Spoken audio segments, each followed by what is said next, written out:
the second most time in space by a U.S. astronaut. Former NASA astronaut Peggy Whitson ranks first for the U.S. with 675 days in space.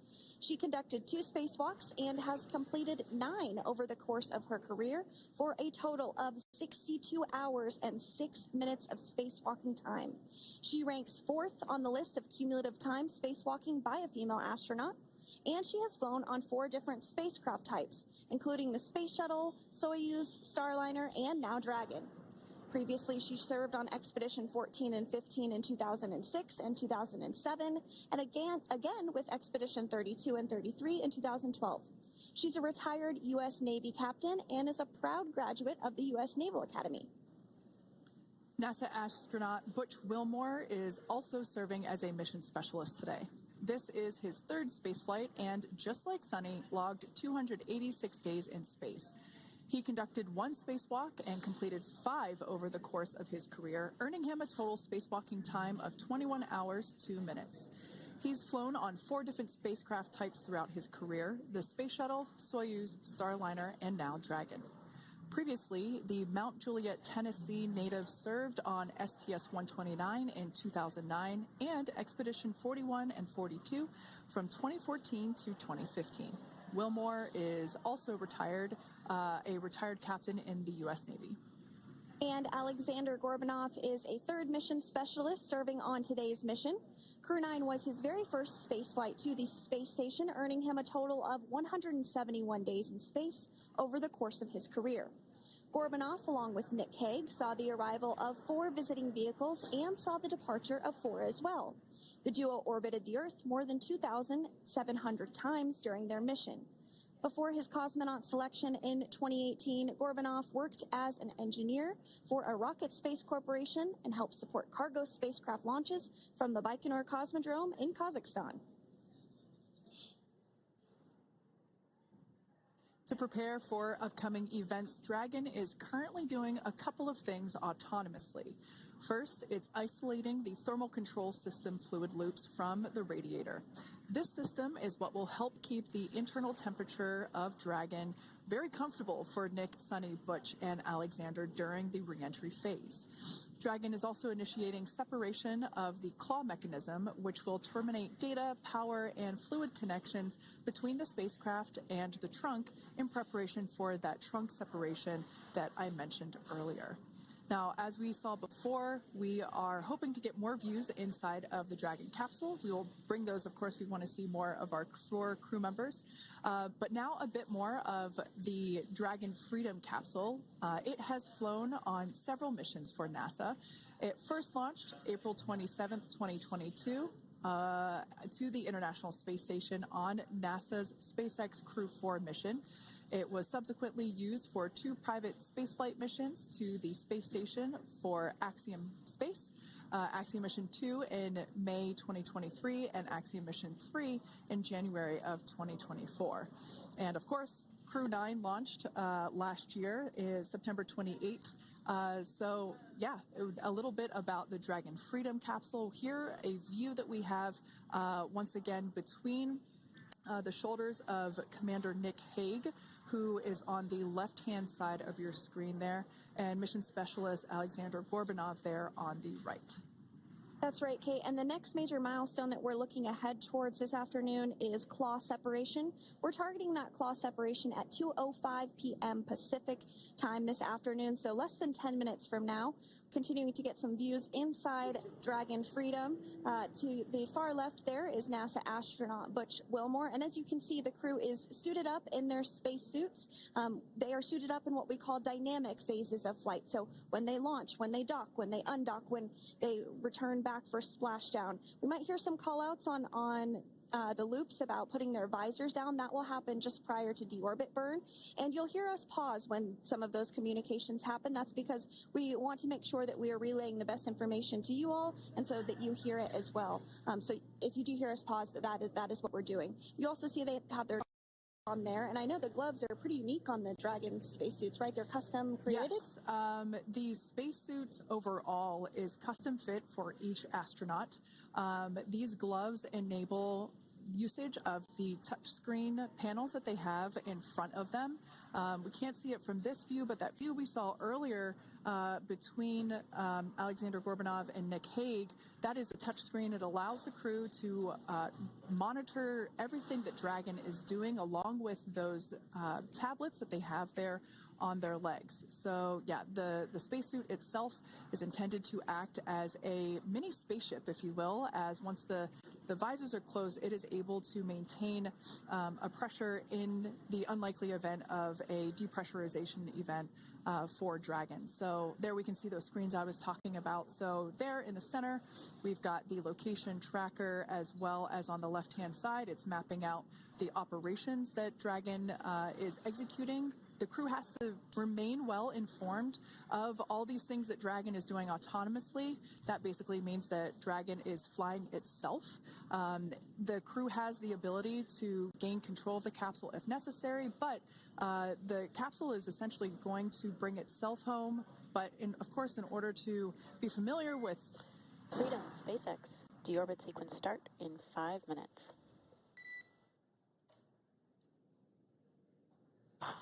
Freedom Caps.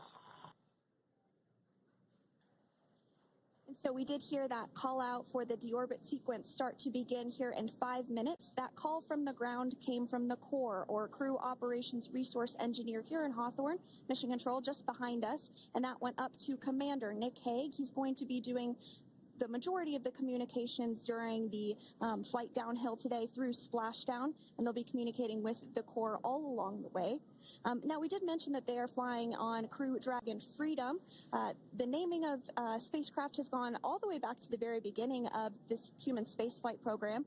This is a nod to Alan Shepard naming his spacecraft Freedom 7 during the Mercury program. And so the crew that first flew up on Freedom a few years ago had the opportunity to name this Dragon, and they named it Freedom. That was Crew 4 that was the first flyers on this spacecraft. It's also flown for Axiom Mission 2 and 3, and then, of course, today for Crew 9 as well. Yeah, actually, fun fact about this particular capsule, of those 4 missions that Sandra just mentioned, we have seen daytime splashdowns for 2 of those. Today will mark the third daytime splashdown. So there's something lucky about this particular capsule that gets daytime splashdowns. Nighttime is great because we can see even more clearly the capsule streaking through, but I personally love the daylight views because we really get even better views of the recovery team operations during that phase of the mission. Yes, absolutely. And if you follow along with our missions, you'll know that sometimes weather is a watch item when it comes to undocking and splashdown. We do splashdown in the water, so we want to ensure that parameters like wave heights and wind speeds and precipitation, lightning, all of that is looking good for the crew and the safety of those recovery personnel. And today the weather is just pristine. We got off of space station on the very first attempt. So I'm joking around and saying that it was because it was St. Patrick's Day and we got really lucky with the weather. I wouldn't disagree with that. Speaking of weather, we will be hearing from Core probably around 2:20-ish. Typically, before we enter the period of loss of signal, or LOS, we will hear an entry briefing from the core, the Crew Operations Resource Engineer, and they will deliver important information like updated anticipated splashdown and loss of signal times to the crew, as well as the wave height and wind speed. So we'll be standing by to listen in on those.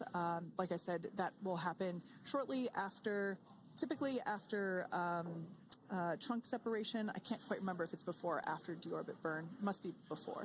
But in any case, we'll be hearing all of that coming from Core. In fact, that individual is seated there in the room on your screen. That is SpaceX Mission Control in Hawthorne, California. That room is located just over our shoulders, and that is where Dragon operators are standing by on console, monitoring the progress of Dragon as it continues its way home.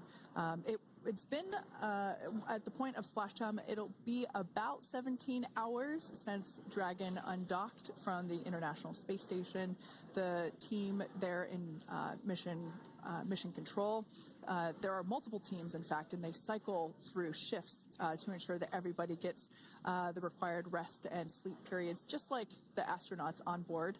And that crew operations and resource engineer is seated there in the room, and that, like Sandra said, is the primary voice that we will be hearing communicate from the SpaceX team to the crew on board.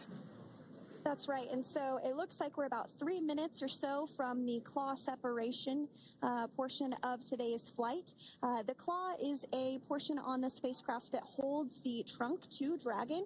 Following claw separation, we're going to jettison or remove that trunk because it's no longer needed. The trunk has solar arrays on it that provides power to the Dragon spacecraft. But now that we're beginning the reentry process, we need to go ahead and jettison that trunk and able to expose the heat shield, which is really going to do the heavy lifting as Crew 9 re-enters the Earth's atmosphere. They come in at 17,500 miles per hour, so they really need to ensure that that heat shield absorbs that heat, and there's Deorbit sequence start.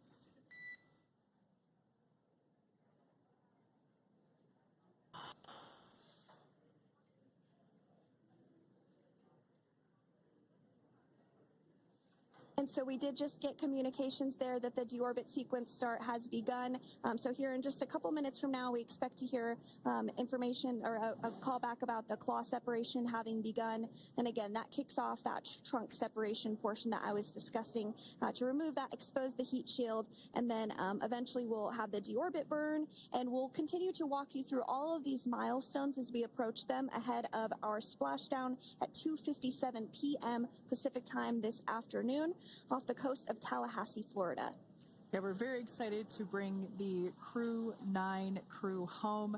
Sandra, we were talking about the trunk separation. That trunk is on a trajectory that will re-enter in the atmosphere and break up upon that re-entry. The heat shield itself is one of my favorite parts of the Dragon capsule.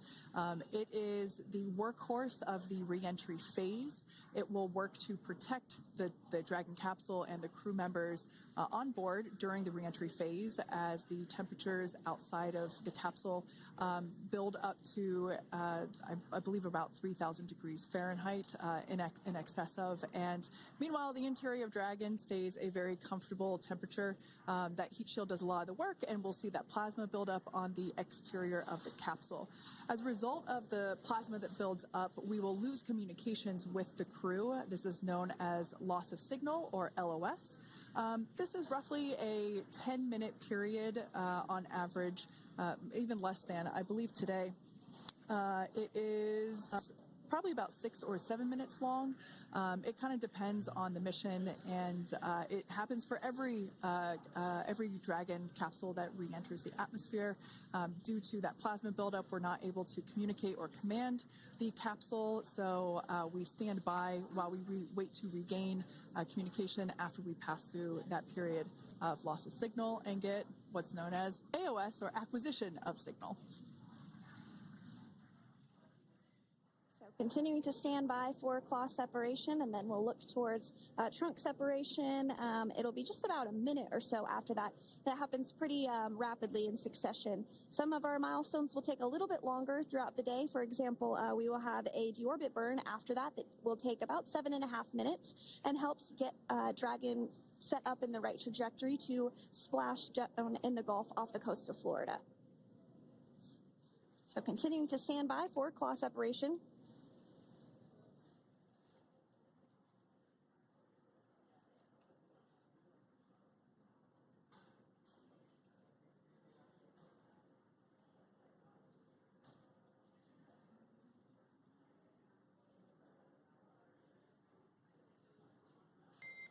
Nominal trunk jettison.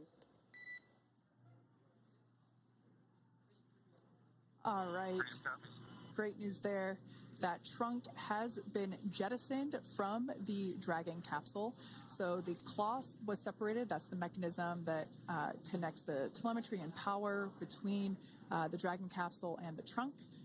In order to expose the heat shield underneath Dragon, we had to jettison that trunk, and so we just got confirmation that that has happened. So that is great news. Basically means that telemetry is looking good. and that the nitrox system is primed for cabin and suit cooling, and the heat shield, like I said, is now exposed and ready for atmospheric re-entry. The trunk served its purpose by gathering energy from the sun through its solar cells and converting that to battery power.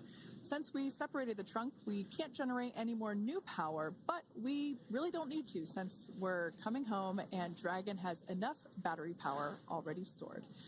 Now, up next, the final steps that Dragon will perform prior to re-entry: the slew, or the maneuver to deorbit burn attitude, and then the deorbit burn itself.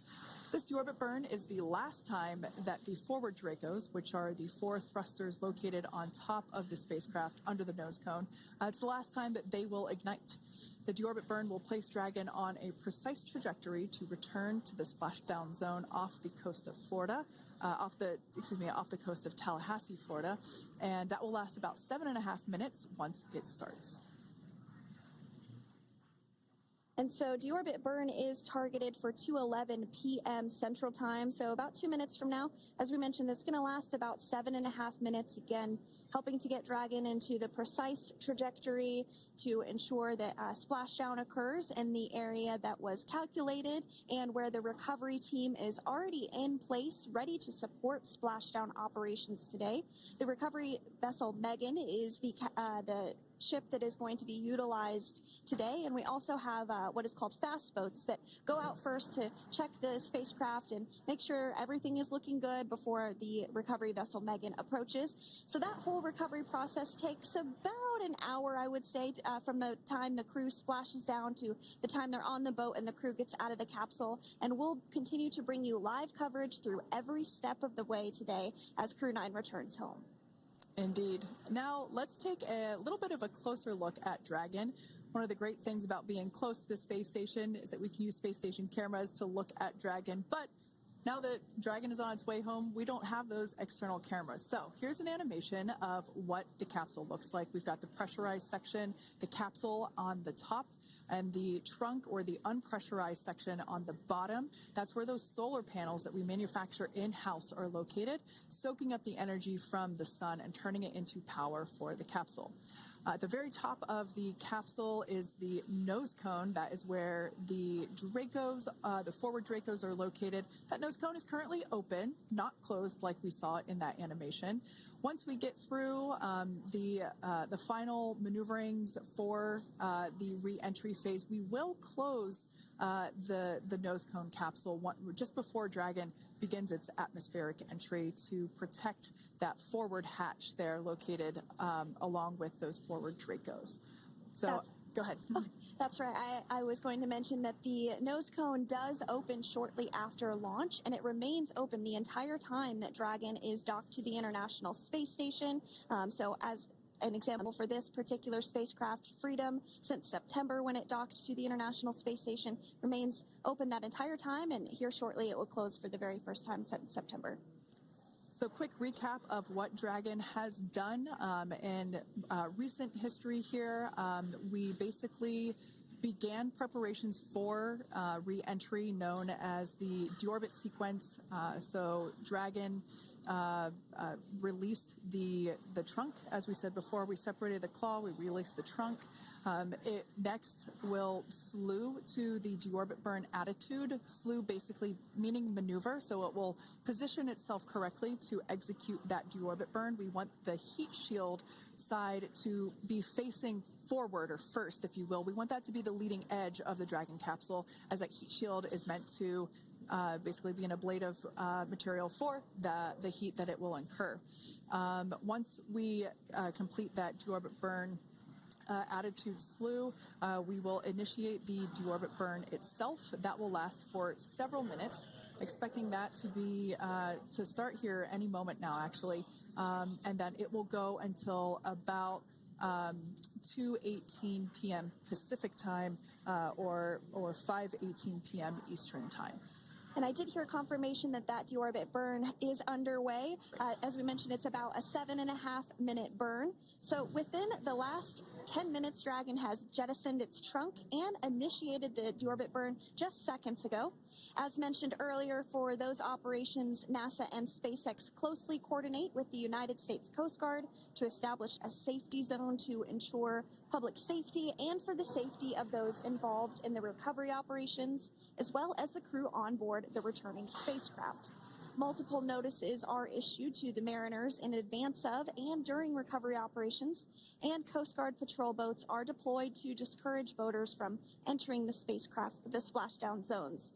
So we do want to stress to the public the need to respect this safety zone. Recovering a spacecraft from the water is a hazardous operation, and any other boats interfering increases the risk to not only the astronauts in Dragon, but the teams working to recover them from the water and the safety of those that may come too close. So for the safety of the crew, which you see there on your screen, your safety, we recommend you sit back and watch as we'll continue to bring you the best possible views of our astronauts' homecoming. Yeah, as I mentioned earlier, this deorbit burn is the last time that we will utilize our 4 forward Draco thrusters. Forward basically meaning at the top of the Dragon capsule. Dragon Freedom has not yet entered the Earth's atmosphere. This deorbit burn is what will line the vehicle up and put it on its final trajectory to the landing site right off the coast of Tallahassee, Florida.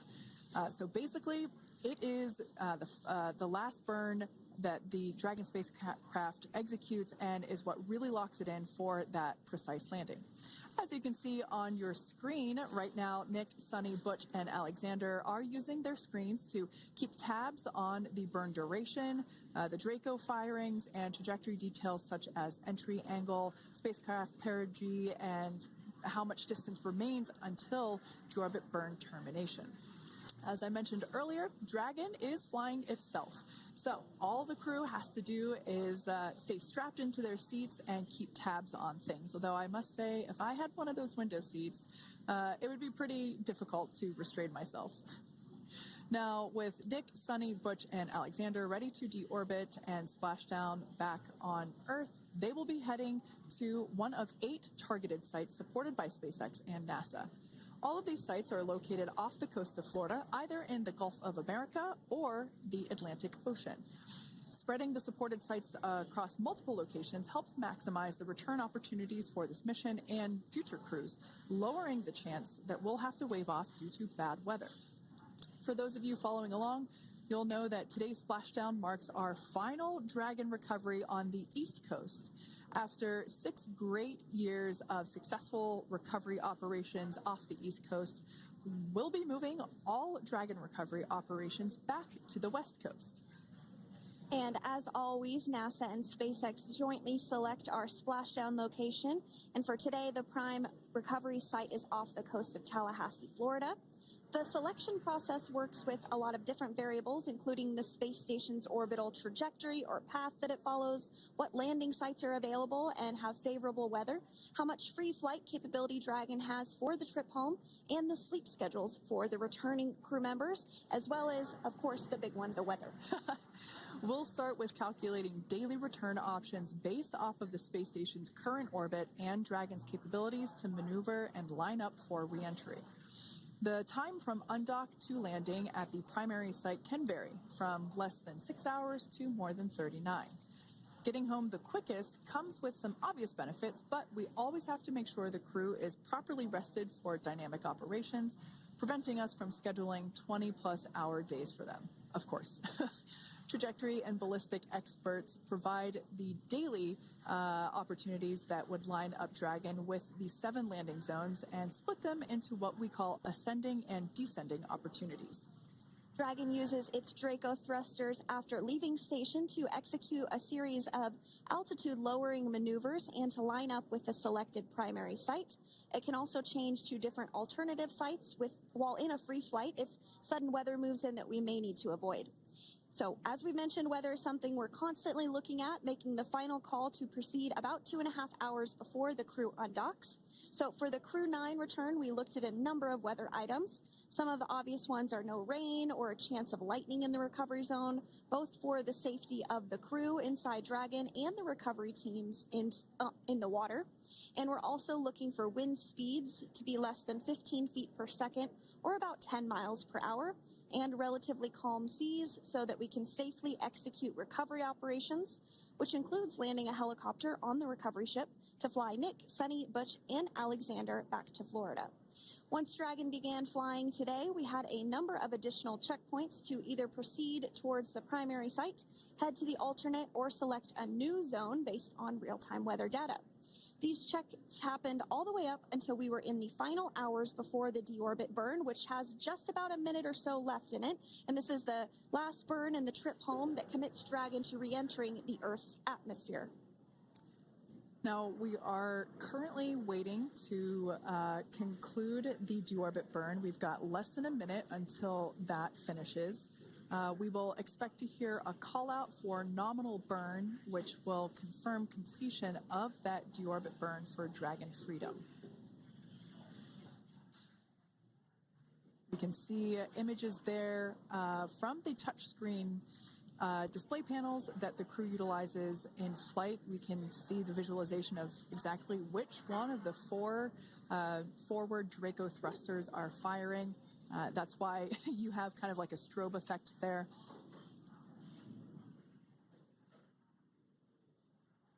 And if you're just joining us, you are looking at live views of the Dragon Freedom. On your left is Commander of Crew 9, Nick Hague. To his right is Roscosmos cosmonaut Alexander Grabenkin. And also in Gorbunov, excuse me, that is Alexander Gorbunov. And then also in the capsule today is NASA astronauts Sunny Williams and Butch Wilmore. We are awaiting confirmation that their deorbit burn is complete, which is the last burn that's going to help set them up on a trajectory to Splashdown off the coast of Florida. Deorbit burn complete. Performance nominal. Nose cone closure initiated. Freedom copies. All right, excellent news there. We heard the words we were looking for, nominal burn. So that means that that deorbit burn was successful and nominal, meaning as expected. And we're now beginning to close the nose cone in preparation for atmospheric reentry. So in the background, Dragon is currently inhibiting those forward bulkhead Draco thrusters that we just used to complete the deorbit burn, ensuring it's safe to latch the nose cone shut for reentry. Also, the vehicle has initiated the nitrox suit purge, which will help keep Nick, Sunny, Butch, and Alexander cool and comfortable during reentry, which is coming up in about 20 minutes from now. At this point, the nose cone is closing and protecting the forward hatch for reentry, and the crew are using their screens to continue to monitor the locking of the nose cone, which is done by a set of hooks. And as we mentioned earlier, that nose cone has remained open since September, so this is the first time it's closing in a few months. Yeah, that's absolutely right. Now, we will be expecting, as I mentioned before, an entry brief from SpaceX Core. Again, that's the crew operations resource engineer who is seated in that room that you see there on your screen. That entry brief will provide updated times for anticipated splashdown as well as the loss of signal or a period of LOS. That briefing will also give us information such as wind speed and wave height at the expected splashdown location. But all in all, everything has been great today.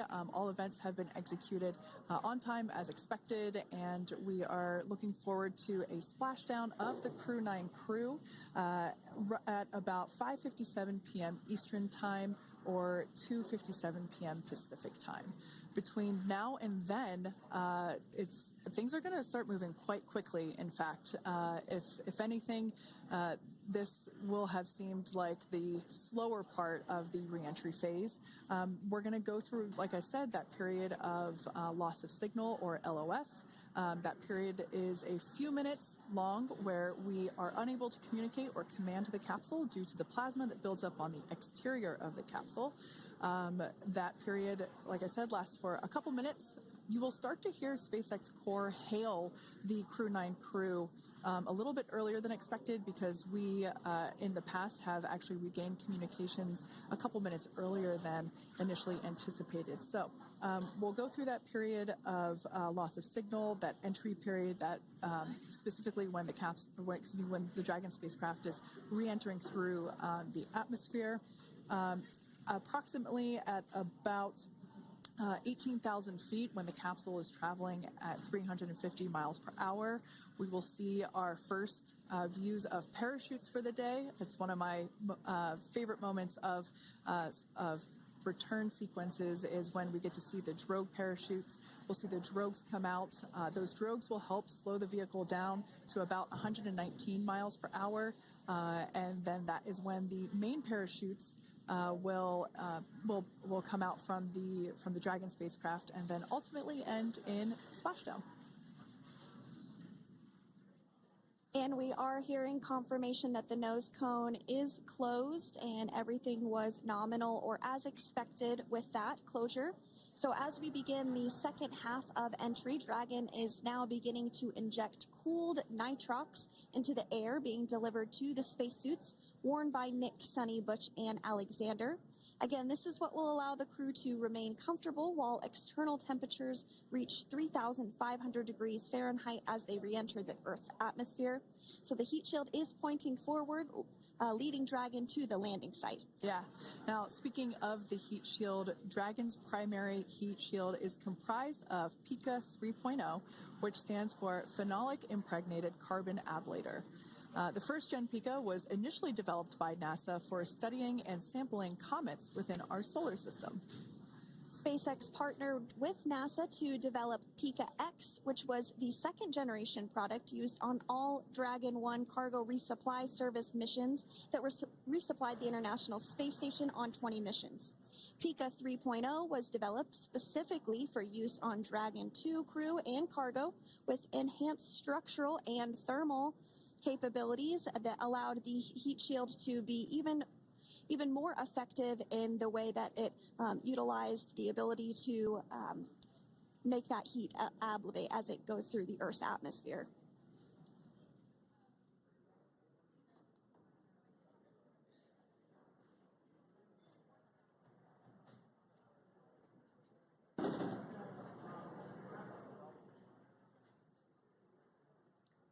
The remainder of Dragon is composed primarily of a SpaceX proprietary ablative material. It's another class of thermal protection which is lighter weight versus PICA and protects the underlying composite structure during reentry to ensure the structural capabilities are maintained.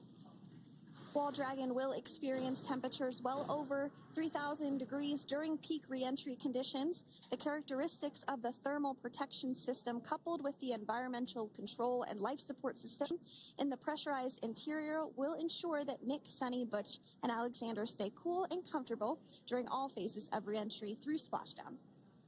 Now, if you've just recently joined us, we hope to regain views of our crew members inside Dragon Freedom, but we don't have those available at the moment due to ground station coverage. So we will bring those back to you as soon as we can.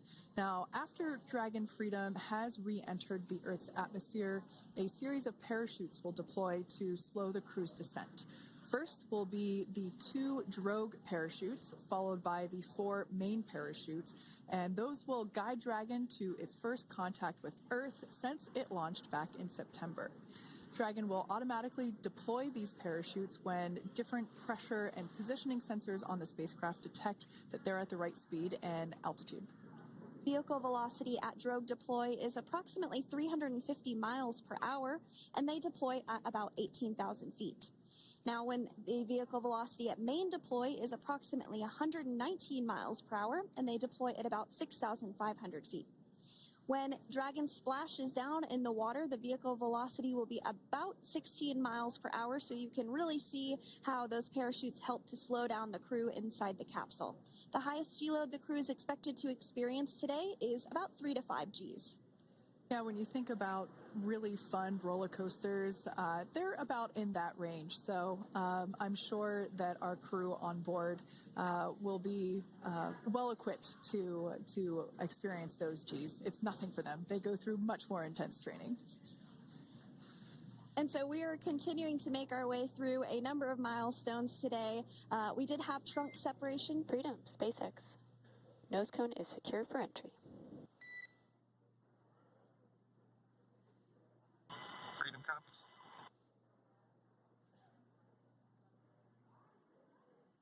All right, great news there. That tells us that the final physical configuration change for Dragon is complete. We have closed that nose cone. This is the last physical change that Dragon undergoes prior to re-entering the Earth's atmosphere. It's important that that nose cone is completely closed because underneath it is not only where the 4 forward Draco thrusters are located, but it's also because that is where the forward hatch is located. That is the hatch that is utilized for the crew to ingress and egress from the station while it is docked on board. And since our capsules are flight proven and we reuse them on future space flights, we want to make sure that all of the integrity of that hardware remains intact. So that nose cone is successfully closed, and we're going to start moving pretty quickly here.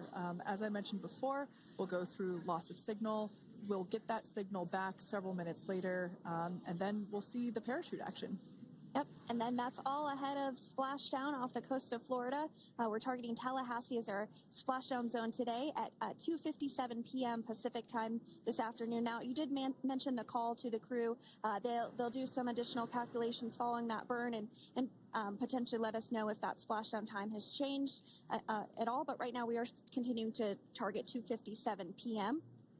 And you can see there on your screen a path of where Dragon will be re-entering today.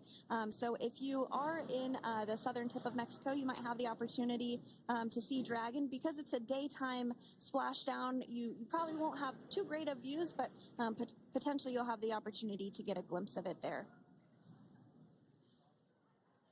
Once again, Dragon operators, they're monitoring the progress of Dragon through this re-entry phase. That is SpaceX Mission Control, located here in Hawthorne, California.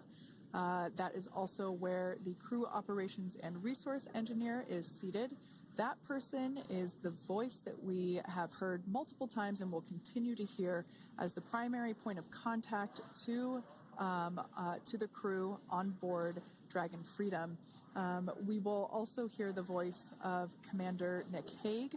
Basically, after we hear the Corps communicate something, we will hear Nick Hague indicate that they copy, that they heard the message well, some sort of recognition that the message was received. And if you joined us yesterday for our coverage during the undocking, we were communicating through something that's called a big loop.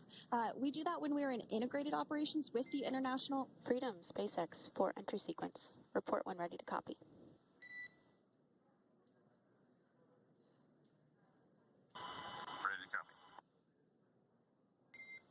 All right, I've got some updated times for you. Our comm blackout start time is 2144.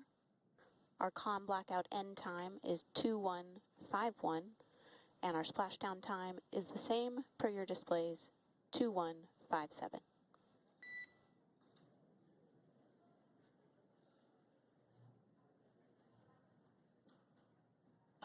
Okay. Understand comm blackout start 2144, stop 2151, splashdown per display. That's a good readback. And with that, please report when tablets are secured behind the elastic bands, restraints are tight, and visors are down. And copy, Wilco.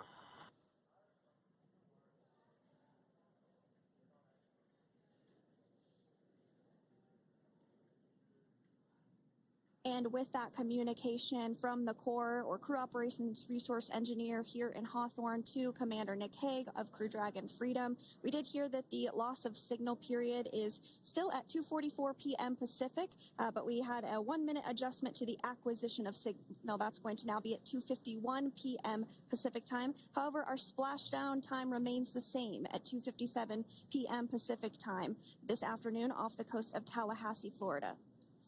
So all good news there as Dragon continues to make its way home with the Crew 9 crew. As we've mentioned before, we are splashing down on the Gulf Coast. We have ability to splash down on either side of Florida, but the location site just outside of Tallahassee, Florida, is the site that was selected today due to best recovery conditions. And as Sandra mentioned before, weather is always a watch item, but everything is looking great for that particular recovery location. So I'm sure once we start getting views from the recovery vessel, I have a feeling it's going to be a pretty beautiful afternoon. And we did mention that, of course, this is a daylight splashdown, so we should be getting some great views. We do have a couple of spacecraft called the WB-57, which are high-altitude planes that NASA utilizes during splashdown operations. Those are en route and going to be tracking the capsule as it makes its way through the atmosphere and should be providing some good views for us. Kate and I were just chatting about how we haven't had a daytime splashdown in a little while, so we're looking forward to the views along with you. Yeah. Nighttime views are also great because we can see that capsule streaking through the night sky quite brightly. So like Sandra, you said earlier, daylight will be a little bit less bright, but we will definitely be able to see the SpaceX recovery team operations much clearer. I could also imagine it's probably a little bit easier for the team themselves to do their work in daytime than at nighttime. We'll see them rush in really quickly with a couple of fast boats as they begin the initial safety checks and sweeps of the Dragon capsule, while also retrieving the parachutes from the surface of the ocean.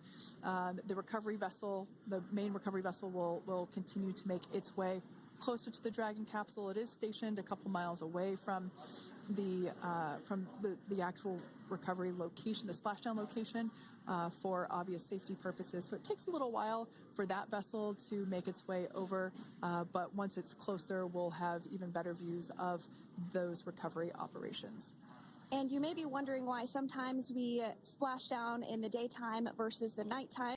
And believe me, we would all love for these operations to happen during regular daytime working hours. But unfortunately, orbital mechanics just doesn't quite work out that way. So it has to deal with the location of the International Space Station, as well as where the splashdown zone is on Earth and that trajectory, as well as the phasing. So as we mentioned earlier, sometimes we have phasing as short as 6 hours, sometimes in excess of 30 plus hours. It just depends on where the targeted area is that the capsule is going to splash down. So today's phasing has been 17 hours since undocking occurred at 10:05 p.m. Pacific yesterday evening for us here in Hawthorne. Early wee hours for folks on the East Coast and other areas of the United States.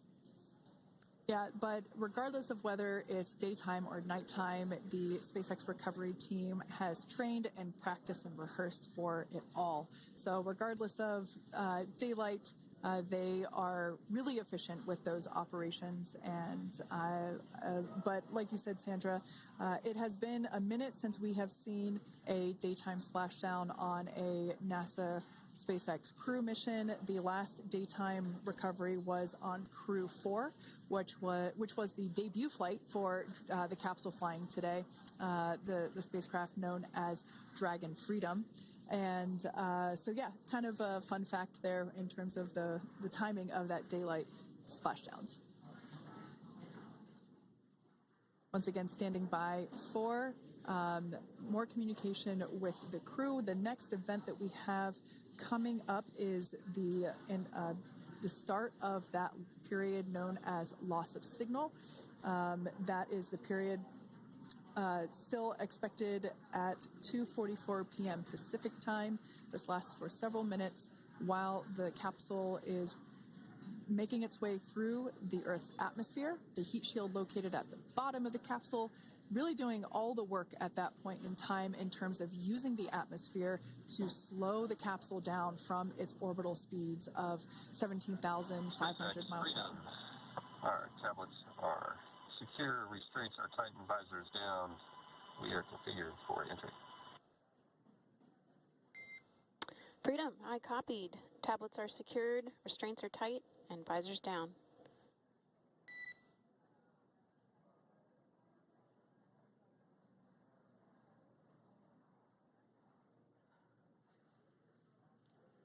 All right, great news there in terms of continuing to make progress. That back and forth communication we heard was just letting Core know that per their instructions, Crew 9 has now put away everything that was necessary in order to begin the re-entry, including those tablets that were located on their legs. Those are now stowed away. They've tightened that safety harness that we see there, and the visors are now down. So with all that being said, let's take a minute to meet our returning crew. U.S. Space Force Colonel Nick Hague is your Crew 9 commander. He was selected by NASA as an astronaut in 2013. This was his second spaceflight to the International Space Station and third launch overall. He spent 171 days in space with Crew 9 and has a career total of 374 days in space. During his mission, he completed a spacewalk with astronaut Suni Williams. That was his fourth spacewalk, earning him a career total of 25 hours, 56 minutes of spacewalking time. Before Crew 9, Hague previously served as a crew member of Expedition 59 and 60 back in 2019.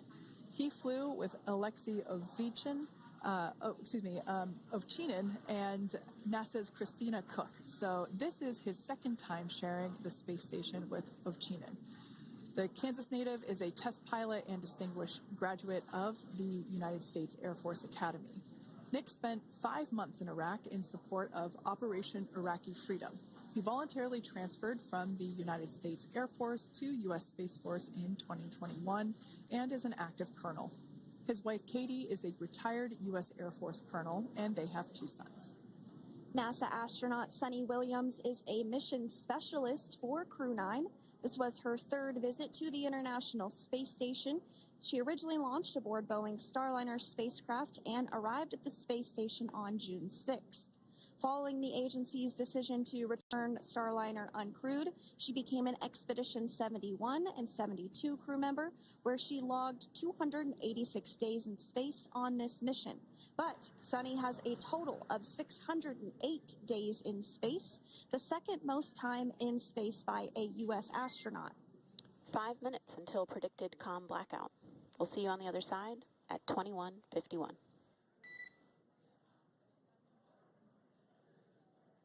Talk to you soon.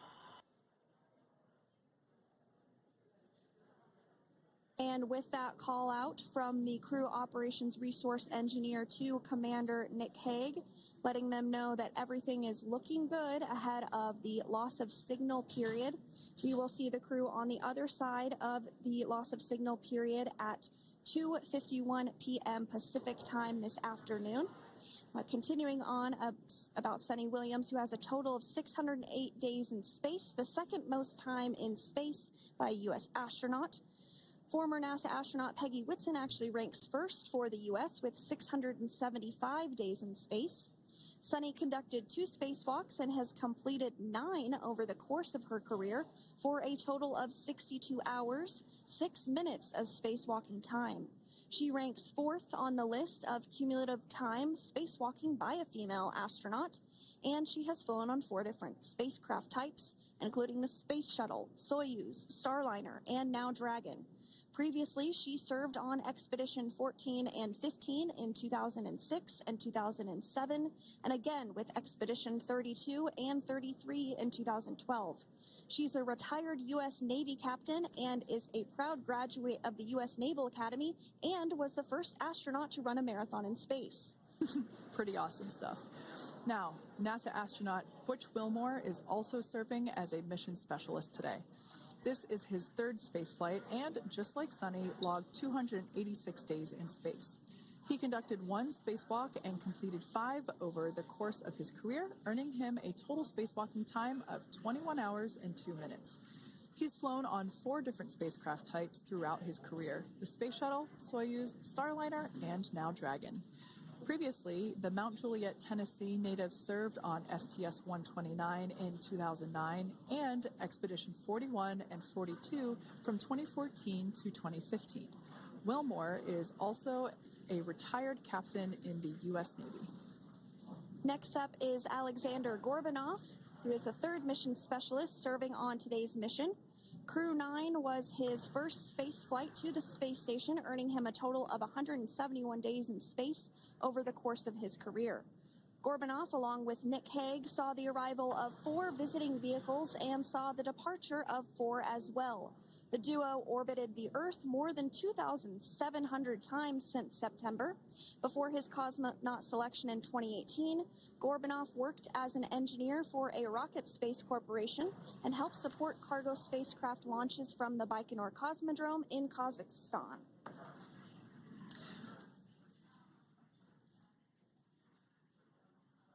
So if you are just joining us, we are continuing to bring you live coverage of Crew 9's return to Earth following their mission aboard the International Space Station, where they completed science and research investigations. We are targeting splashdown off the coast of Florida at 2:57 p.m. Pacific time. The next major milestone that we'll look ahead towards is what we call loss of signal, or LOS, when we won't have communications with the crew because they will be re-entering the Earth's atmosphere. And during this process, there is plasma that builds up around that heat shield, so we are not able to communicate with the crew, but we are anticipating to regain communications with the crew at a short time from now at 2:51 p.m. Pacific time today. As we said before, everything continues to look good for the return of the Crew 9 team. We are about to go into that period of loss of signal. Once we get views of the crew inside the capsule, once again, we will be sure to bring those to you. But that period of time is when plasma is building up on the exterior of the capsule, generating heat in excess of 3,500 degrees Fahrenheit. So we are unable to communicate or command the spacecraft at that time. And that includes, unfortunately, video feeds as well. So as soon as we get the views back inside Dragon, we will bring those to you. But until then, we are going to stand by and continue to monitor the progress of Dragon. Like Sandra just said, we are anticipating the blackout period to begin at 2:51 p.m. Pacific time, 5:51 p.m. Eastern time. This will last for several minutes. It's not super exact, even though we are predicting acquisition of signal, or AOS, to come back at 5:51 p.m. Eastern time. In the past, we have regained communication sometimes a little bit earlier than that, so we'll probably start to hear Core begin to hail Crew Dragon a minute or two prior to that anticipated acquisition of signal. But right now, Nick, Sunny, Butch, and Alexander are seated in their seats inside Dragon Freedom. Their visors are down, and they have put away or stored the tablets they had located on their upper leg to monitor Dragon's progress. Now they will be utilizing the touchscreen displays, where the current operation and future operations will be displayed as they are able to monitor Dragon's progress continually. As I said before, Dragon is autonomous, meaning it is flying itself. So the crew stands by and monitors, and those touchscreen displays are what will be allowing them to do so and prepare for events such as parachute deploy.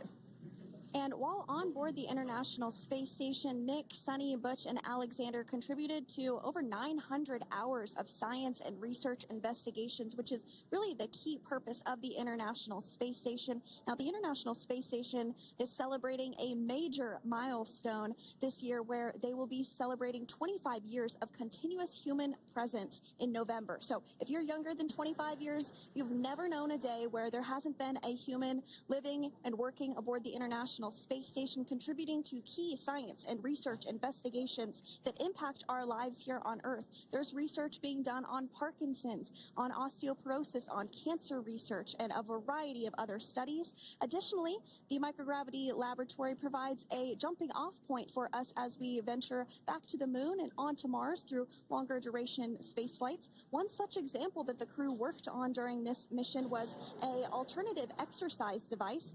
In microgravity, the crew has to exercise for about 2 hours a day because they're not having the effects of gravity on their body. So to prevent bone and muscle loss, we counteract that with 2 hours of exercise per day.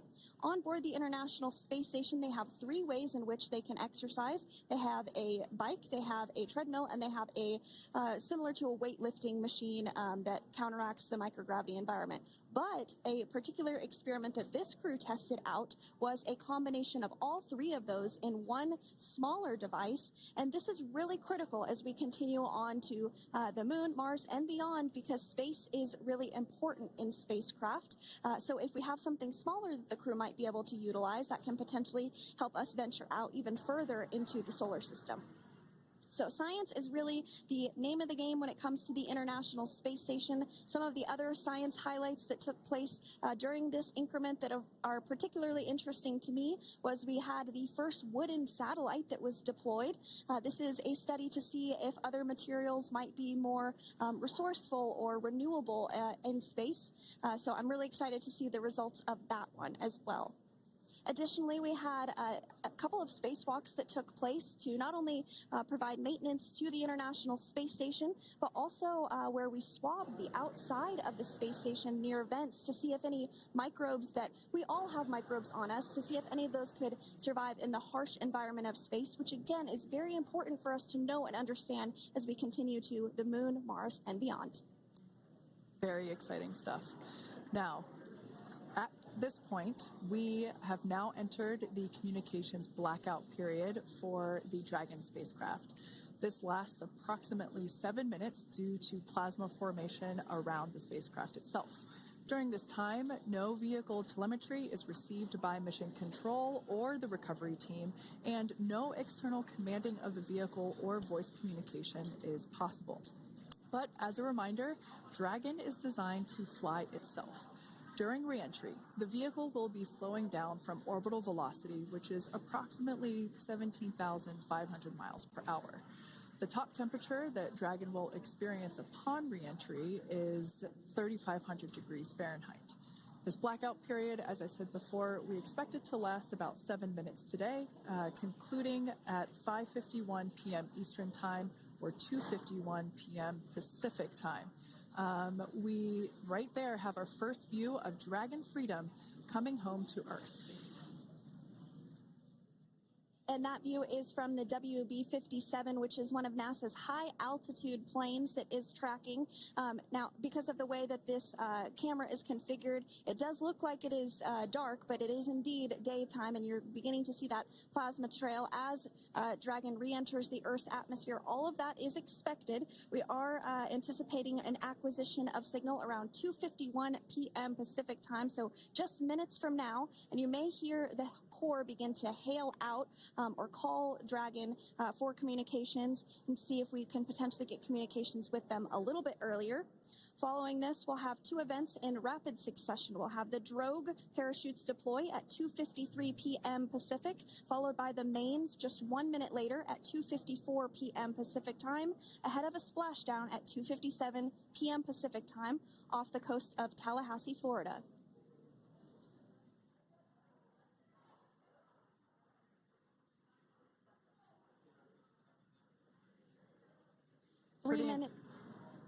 Pretty incredible views of the Dragon spacecraft making its way home back to planet Earth with the Crew 9 astronauts on board.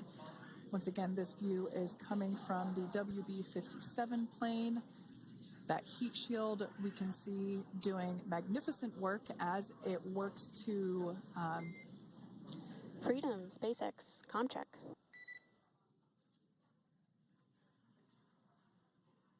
All right, we're going to start hearing the SpaceX Crew Operations Resource Engineer. SpaceX Freedom is with you. 4.6 feet. Enjoying the ride. Copy that, Freedom. Great news there from Commander Nick Hague reporting back. We see a healthy flight computer. Expect automated chute deployment. Freedom copies. Like we said before, things moving very quickly as Dragon Freedom makes its way home. Next event coming up will be deployment of the drogue parachutes. This occurs around 18,000 feet. GPS has converged. Expect nominal altitude for drogue chute deployment.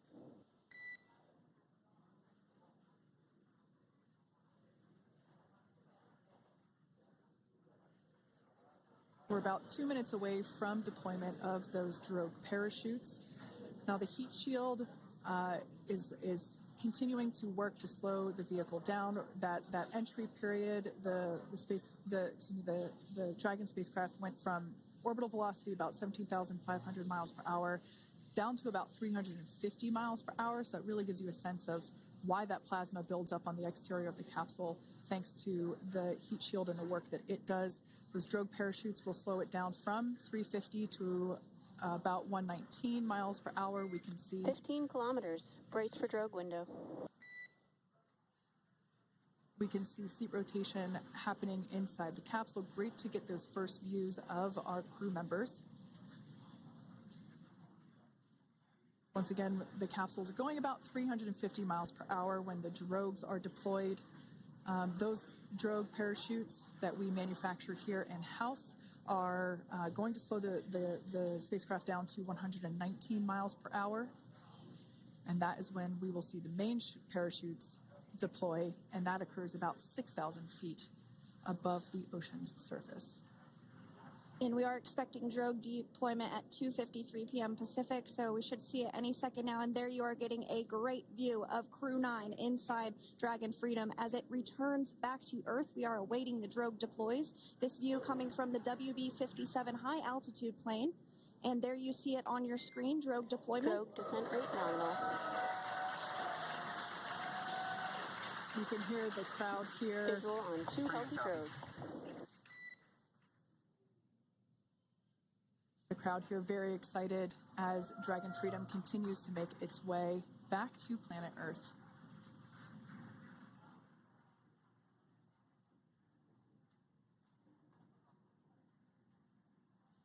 Next up, we'll stand by for the main deployment of the parachutes. The mains are quite a bit larger. You'll be able to notice the difference on your screen once they deploy, and they continue to ensure that the Dragon spacecraft slows down even further. As we mentioned, Freedom will be traveling 16 miles per hour when it splashes down off the coast of Tallahassee, Florida, here at 2:57 p.m. Pacific time this afternoon. And there we go. We have visual on 4 healthy mains. That view was from inside. Freedom copy.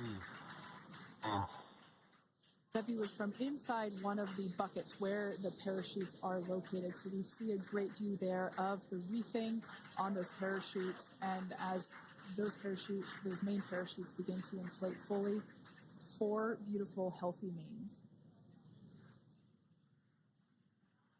Now awaiting visuals of Splashdown. Freedom, 1,000. We'll start to hear Commander Nick Hague. Copy, 1,000. As we heard right there, Commander Nick Hague will be calling out the altitude of the Dragon capsule from here on out. Landing in water is simpler and provides more margin against unlikely parachute issues. You can see those parachutes continuing to slow the Dragon capsule down. And if you're just joining us, you're looking at 800 meters. a live view of Crew 9, just minutes away from splashing down off the coast of Tallahassee, Florida. Splashdown 2 minutes from now at 2:57 p.m. Pacific. We do have 4 healthy mains really doing the job there. Just breathtaking views of a calm, glass-like ocean off the coast of Tallahassee, Florida. Crew 9 just minutes away from splashing down. This is really such an incredible shot. Copy, 600. That was a live view from our recovery vessel, Megan, which is stationed a couple miles away from the splashdown site. We can see the crew there using their restraints as resting places for their arms. They were just in space moments ago, so their arms were able to float freely. 400 meters. This is a gorgeous bluebird day here that we have for the splashdown of Crew 9. It's incredible to think that the Dragon capsule just minutes ago was going over 17,000 miles per hour and now gently coasting to a soft splashdown. 200. Copy, 200 meters. Brace for splashdown.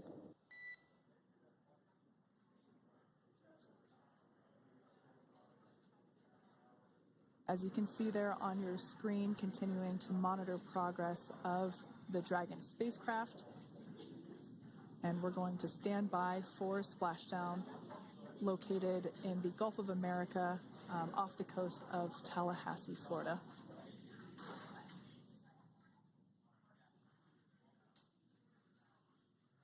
And splashdown, Crew 9 back on Earth.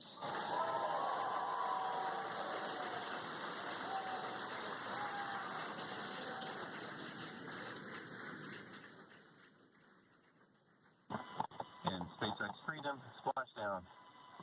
Good main release. Copy, splashdown. We see main chutes cut. Nick, Alex, Butch, Sunny, on behalf of SpaceX, welcome home.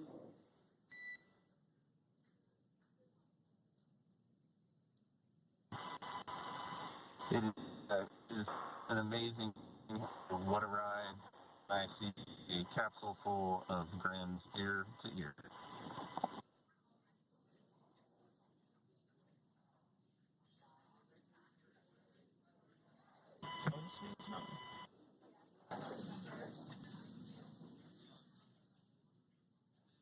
And as you can see on your screen, we have visual confirmation of splashdown. Dragon Freedom has returned home and NASA astronauts. System safety verifications are in progress. We'll report back when recovery personnel are en route.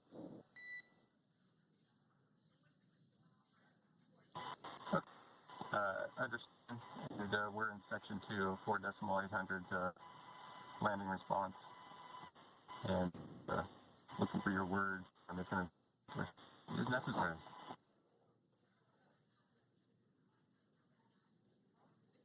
In the distance, we can see the recovery vessel making its way. Copy, you're in section 2 for the environmental assessment in 4.800. That is not necessary today. Understand. Raising button.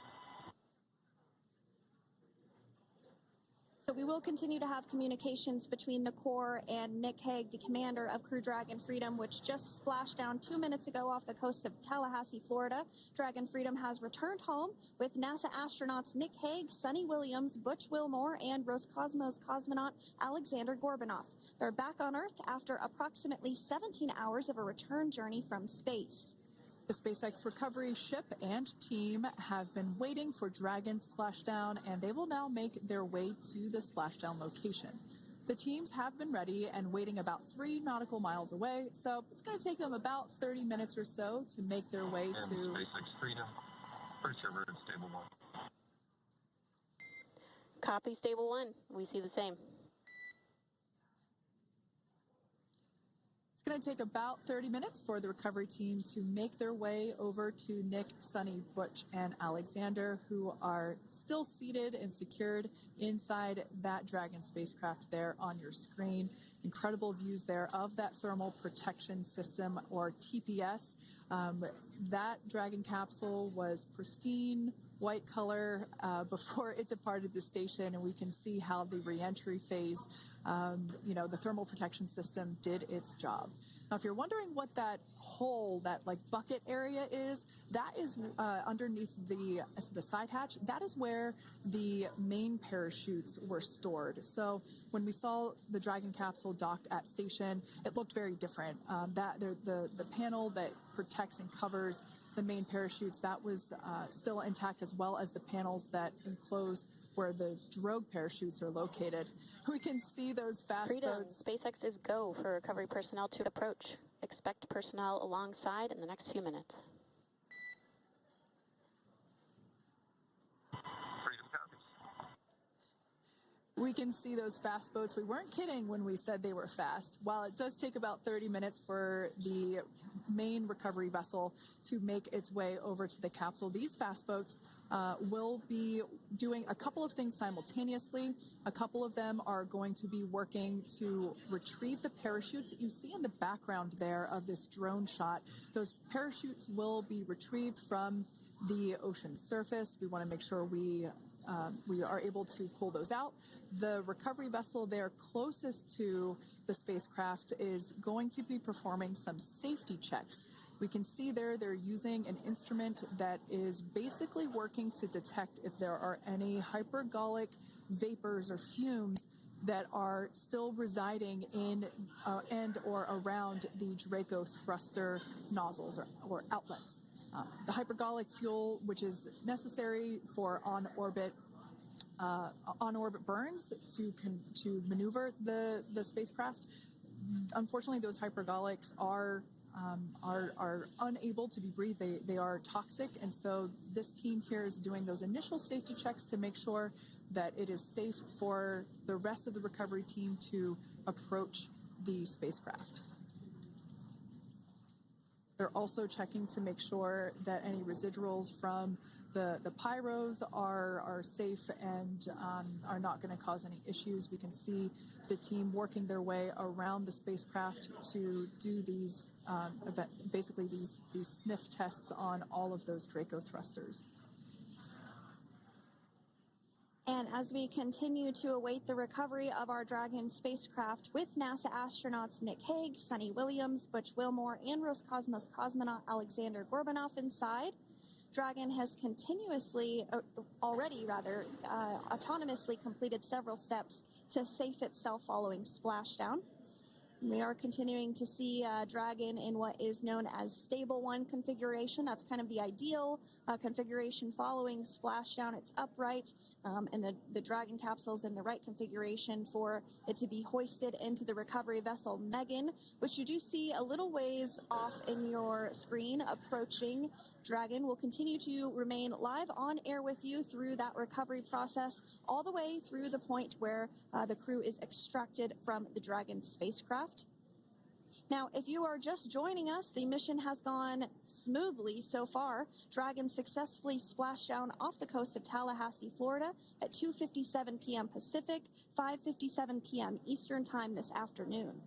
Approximately 17 hours prior to splashdown, Dragon autonomously undocked from the International Space Station, completed a series of departure burns, jettisoned its trunk section, and performed its final burn, the Deorbit burn. This placed the Dragon spacecraft on a trajectory toward Tallahassee, Florida. Dragon successfully re-entered the Earth's atmosphere, followed by deployment of its parachutes to slow the spacecraft down to a gentle splashdown. We're now going to follow the Freedom. Hypergol sweeps and unfired ordnance checks are nominal. Rigging is in progress. Approximately 25 minutes until capsule lift. Stand by for PMC with SpaceX flight surgeon.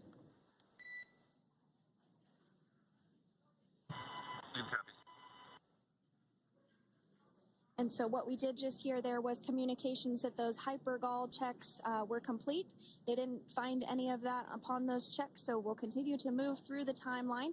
Next up is a process called rigging, which you see happening right now on your screen. This is when a SpaceX recovery personnel actually works to climb aboard the capsule and work through procedures ahead of lifting onto the nest of the recovery vessel Megan. We heard it's going to be about 25 minutes or so until that lift actually takes place.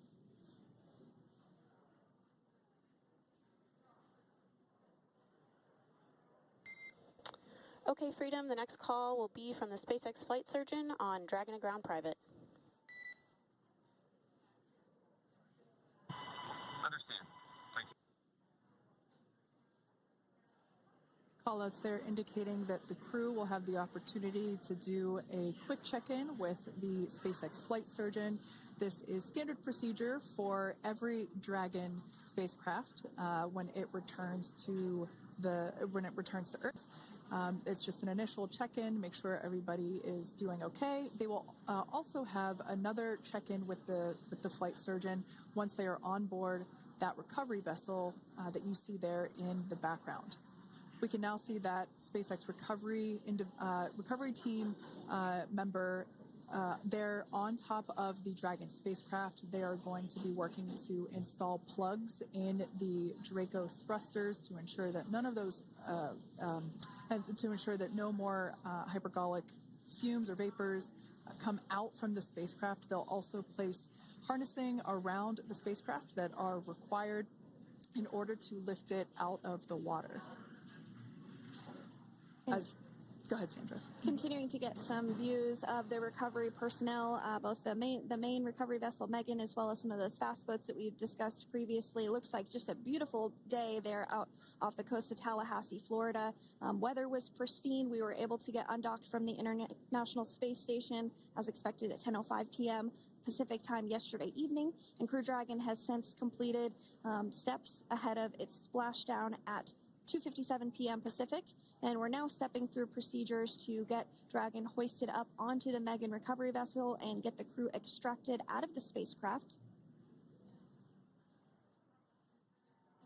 And you did see some of the parachutes that were near the spacecraft. Upon detection of landing, Dragon automatically releases those main parachutes to prevent wind from pulling the spacecraft.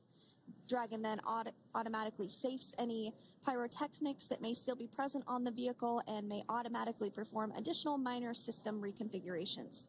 The astronauts will remain seated and in their suits at this point, but the onboard air conditioning keeps things temperature controlled inside the spacecraft so the crew remains comfortable, and the communication systems. Freedom, SpaceX, ComCheck.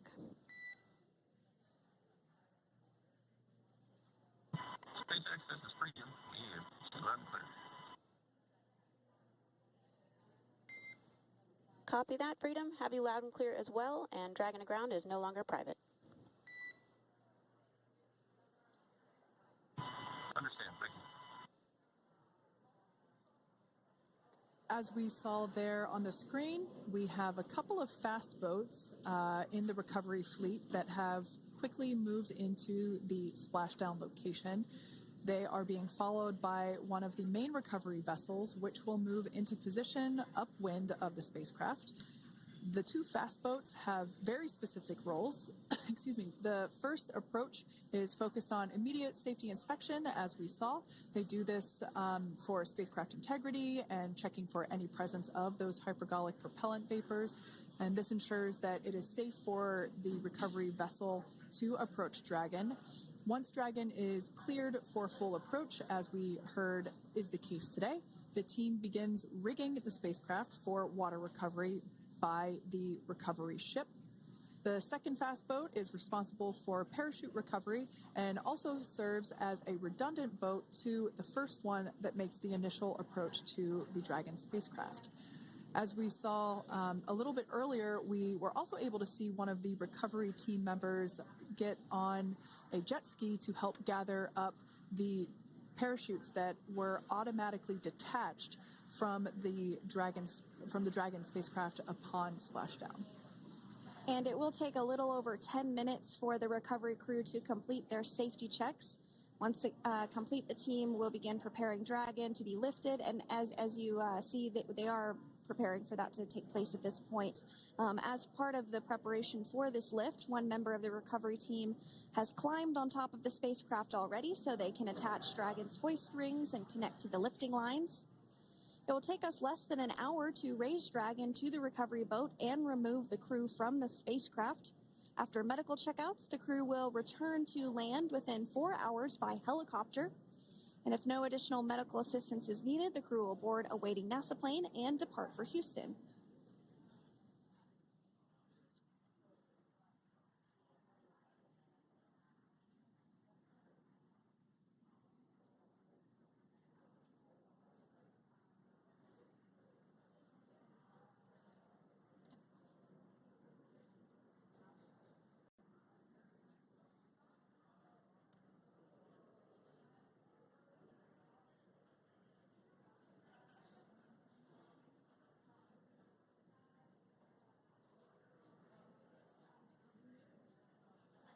And as we continue to await Dragon to be hoisted up onto the ship, we have a very special treat.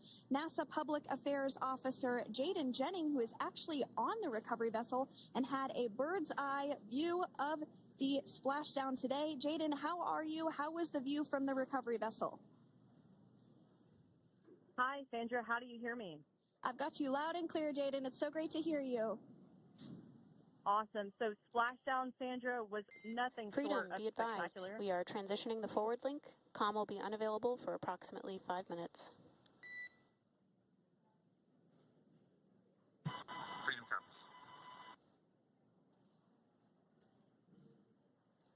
Thanks so much, Jaden. We did just have some communications letting us know that we'll have about a 5-minute period where we won't be able to hear from the crew. So please go ahead, tell us, how was the view from the recovery vessel?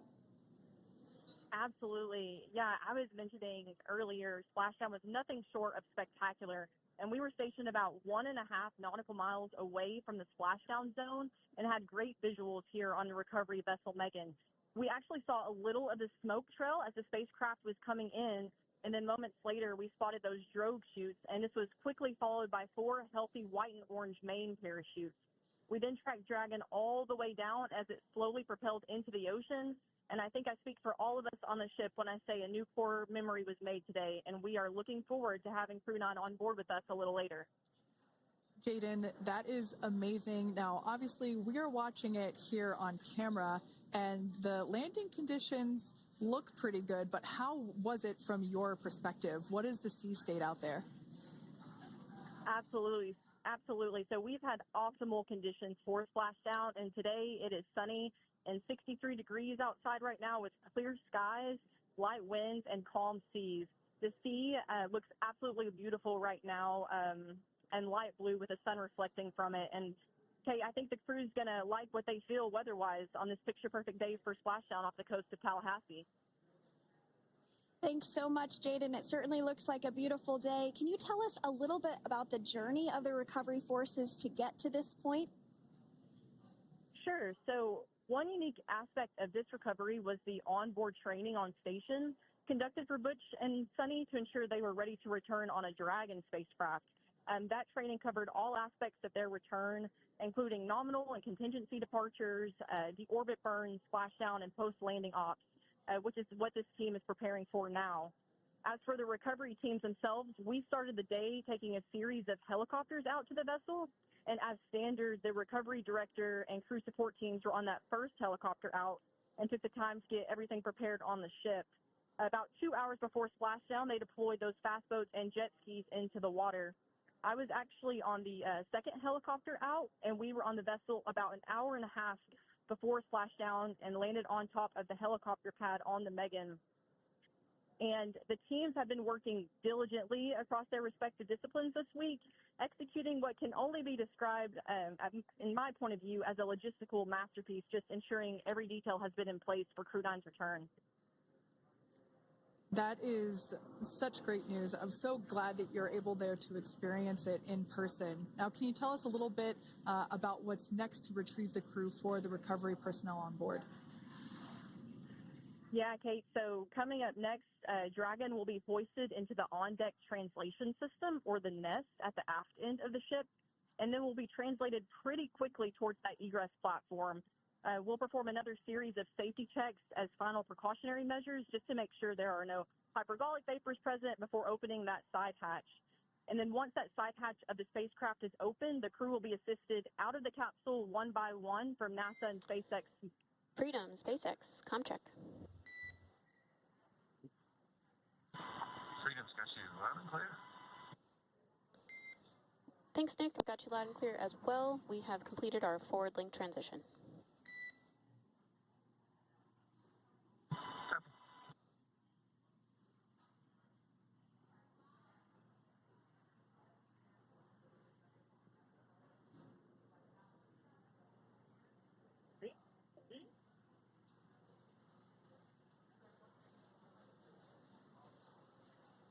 And Jaden, if you did just want to go ahead and let us know what is next to retrieve the crew, we are continuing to get some great views on our screen, but I know you have an even better view yourself. Oh, yeah, Sandra, this view is absolutely unbeatable. So just to kind of finish off what I was saying is once that side hatch of the spacecraft is open, that crew will be assisted out of the capsule one by one from NASA and SpaceX medical personnel, where they will then head to the med bay. And after those medical checks, they will get on that first helicopter out and arrive at the airport, where they will then board a NASA plane and then head back to Houston, Texas at the Johnson Space Center to begin their post-flight period. And we're eager to see the Crew 9 astronauts back on Earth, and we'll keep you updated on every moment of this process. With that, I'll toss it back over to you guys in Hawthorne. Thank you so much. That was Jaden Jennings, NASA Public Affairs Officer, who watched Freedom splash down firsthand from the recovery vessel Megan. Thanks so much, Jaden. So we are continuing to get these great views on our screen here of Freedom. As we mentioned, it splashed down at 2:57 p.m. Pacific time off the coast of Tallahassee, Florida. The recovery personnel are continuing to step through procedures to hoist Dragon onto the recovery vessel Megan there, which is now coming into view. You can see just how close Megan is at this point, and that's that helicopter pad that Jaden was just discussing, where the crew will fly off of onto the coast of Florida, and then eventually they'll fly back to Houston. Just underneath that helicopter pad is that translation deck where we will see the nest once it is loaded up with the Dragon spacecraft on board. The nest will be translated to the forward end of the recovery vessel, and that is where our Crew 9 team members will egress from the Dragon spacecraft. Now, here on your screen, we can see dolphins, actually, who want to come and play with Dragon. Now, one of the fast boats there in place, working to assist the recovery team member. It's incredible. I just love these views. We really see them even better in daytime, but just seeing the recovery team work in tandem to step through each step, to step through each operation. Obviously they're getting quick assists from the honorary part of the recovery team, those dolphins in the water there. Now, the recovery team member that is crawling around the Dragon spacecraft, earlier we saw a view where it was like a spider monkey pose. We can see that individual now standing in the bucket where the main parachutes were stored while Dragon was on orbit. Obviously, those main parachutes were utilized for Splashdown today. They were deployed and cut from the Dragon capsule, and one of the other fast boats of the recovery team working to pull those out of the water. Now, the recovery team member that is there working on top of the Dragon capsule, earlier we saw that person performing safety checks. Now we can see some harnessing being placed around the capsule. This harnessing is what will be used to lift the Dragon capsule out of the water and onto the recovery vessel. Wow, we got a cute little pod of dolphins. It wasn't just one or two. I mean, that water just looks beautiful. We had ideal splashdown parameters today. Obviously, wave height, ne'er a concern. The weather is beautiful, as Jaden mentioned, in the 60s, sunny. Looking forward to seeing Crew 9 exit the capsule here shortly once they get hoisted onto the recovery vessel Megan. We can see that recovery vessel slowly but surely closing the distance there between, dolphin cam back again. We can see that the Dragon capsule and the recovery vessel, that distance is closing. Again, this is just one more step as we continue to work recovery operations for Dragon Freedom, and we anticipate the lift of the Dragon capsule to occur here in just a few minutes. Now, once all of the rigging is on the capsule and it's hooked up to the recovery vessel, we will see the hydraulic arm, which is that kind of like bridge-like structure there at the aft end of the recovery vessel. We'll see that articulate backwards, and that's a good sign that we're getting even closer to pulling the capsule out of the water. It will then move forward, and the capsule will be placed inside of what you can see there is basically a basket. We call it the nest, Dragon nest, where that's where the capsule will be placed in order for it to be translated to the forward end of the vessel and for the astronauts to egress. And before that does take place, we'll have potentially views of the rigger go ahead and jump off of the spacecraft there. That typically occurs when the spacecraft is a little bit closer to the recovery vessel, and we usually get a really good view of that particular operation from one of the onboard cameras from the recovery vessel. That is an operation that I have a lot of respect and admiration for, that individual that does that.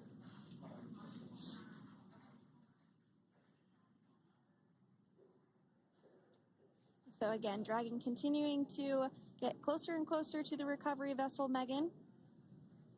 You see some of those ropes now coming into view as well.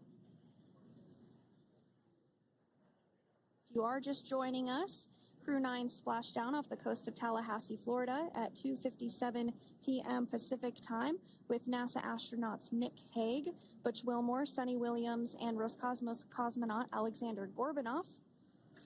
They're now working through procedures to hoist this spacecraft up onto the recovery vessel Megan. We just saw that hydraulic arm get lowered into the lifting position. That arm will be the mechanism that is utilized to lift Dragon up and out of the water and into the nest located there at the aft end of the recovery vessel. And the recovery vessel being used today is, as we mentioned multiple times, is named Megan, but that's actually after NASA astronaut Megan McArthur, who flew on Crew 2 a couple of years ago.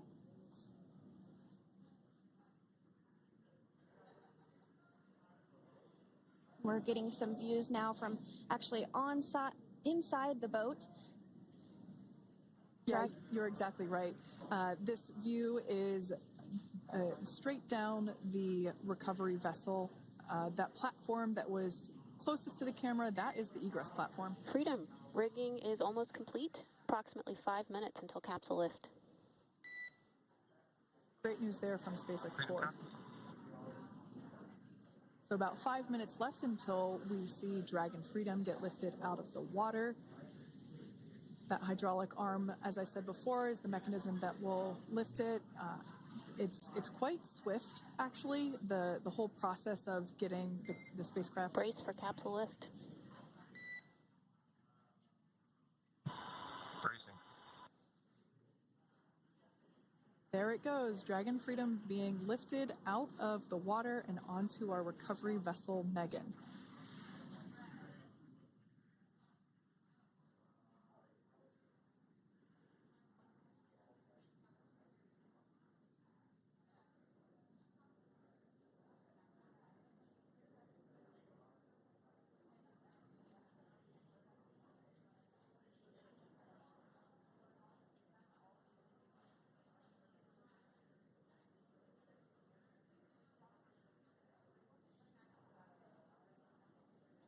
So once securely on...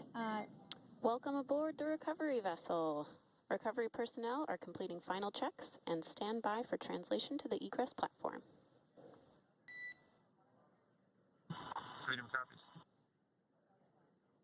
Great news there, letting us know that Dragon Freedom has been successfully recovered from the water's surface.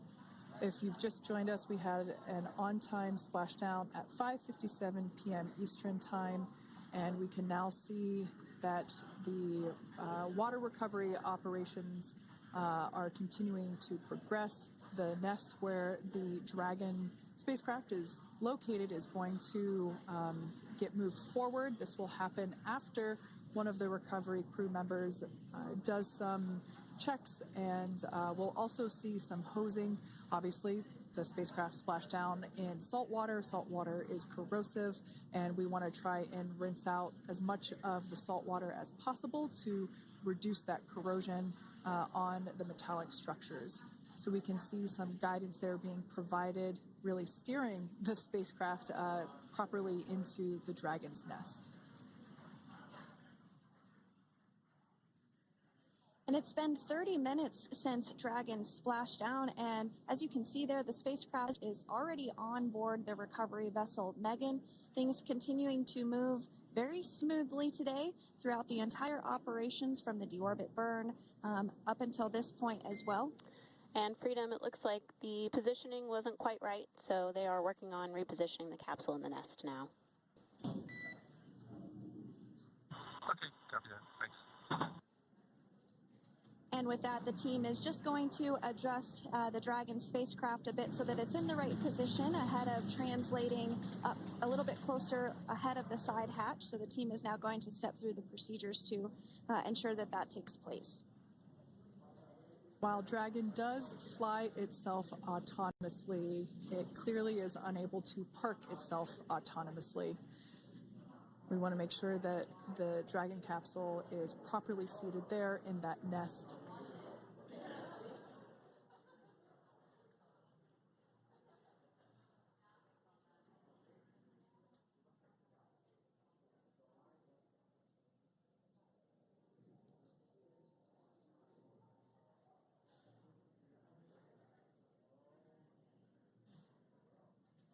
Once Dragon is fully seated in the nest, we'll probably see a bunch of that salt water come out from the bucket there located underneath the side hatch. See some salt water splash out. As I mentioned before, one of the recovery team members will begin hosing down the exterior of the spacecraft.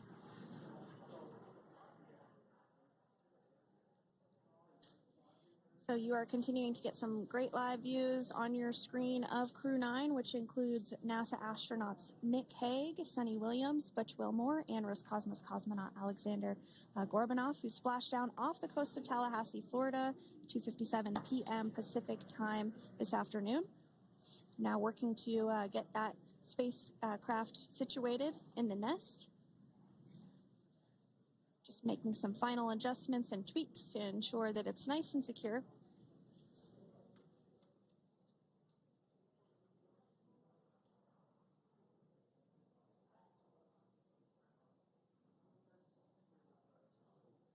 Once the spacecraft is seated and secured and oriented correctly in the nest, Dragon will be moved into the hangar located underneath that helipad that we saw earlier from the aerial views during recovery. All right, Freedom, looks like you are settled into the nest now. Team is working through hypergol sweeps. Copy all.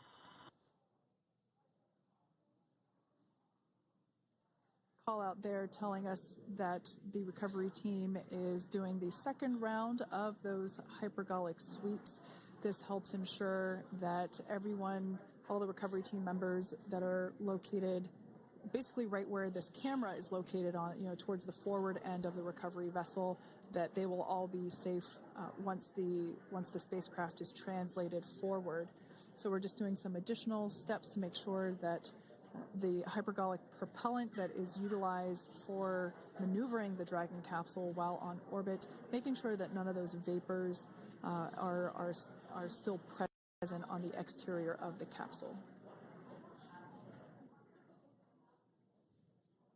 That's right, and there are a variety of individuals on board the boat that help with recovery operations. Not only do we have the recovery personnel that you see here, but we also have a doctor that will check out the crew members as standard procedure.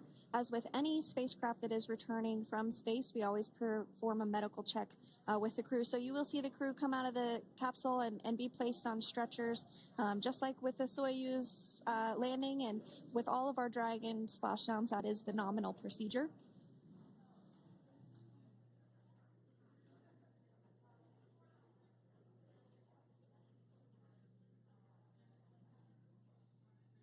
We'll stand by to see Dragon Freedom translate or scooch up a little bit closer to the camera angle that we're seeing right here.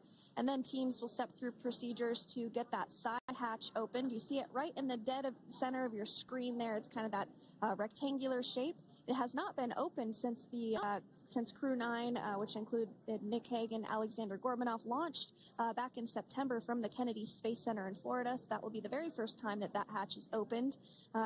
Once docked to the International Space Station, crew enter through the top hatch, which was where the nose cone is now closed. That's the hatch that they actually utilize to go ahead and get inside the International Space Station.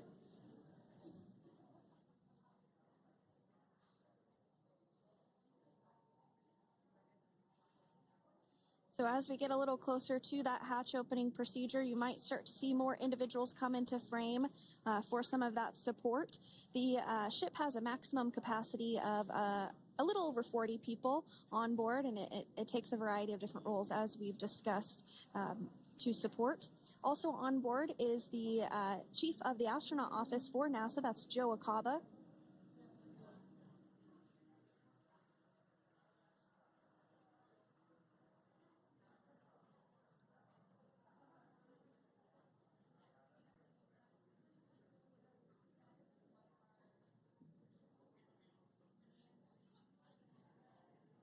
Now, while we are standing by for translation of the Dragon spacecraft to the platform there, the recovery platform that we see in the foreground, it is important to note that Nick, Sunny, Butch, and Alexander will be getting assistance from the recovery teams while exiting the spacecraft. This is the same process for any returning long-duration crew members. As you could imagine, returning to a gravity environment can wreak havoc on our vestibular system, which is responsible for maintaining balance and motion. Of course, safety is our number one priority with this operation, so we'll see the crew members helped out of the spacecraft one by one, and they will be assisted the few feet to the medical quarters aboard the boat. And on board Dragon are three veteran space flyers. That includes Nick Hague, the commander, as well as Butch Wilmore and Sunny Williams. Alexander Gorbanov is completing his very first space flight on this mission, and he completed 171 days in space along with Nick Hague.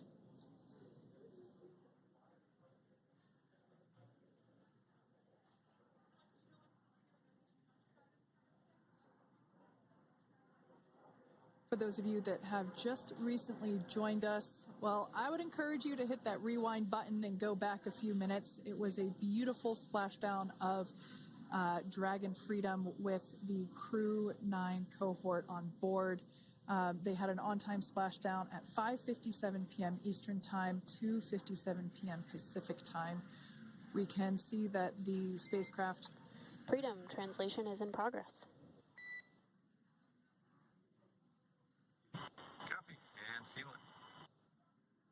We can see that spacecraft was successfully recovered from the ocean surface and is now being washed with fresh water, as obviously they splashed down in salt water. So we're trying to rinse off as much of that salt water as possible.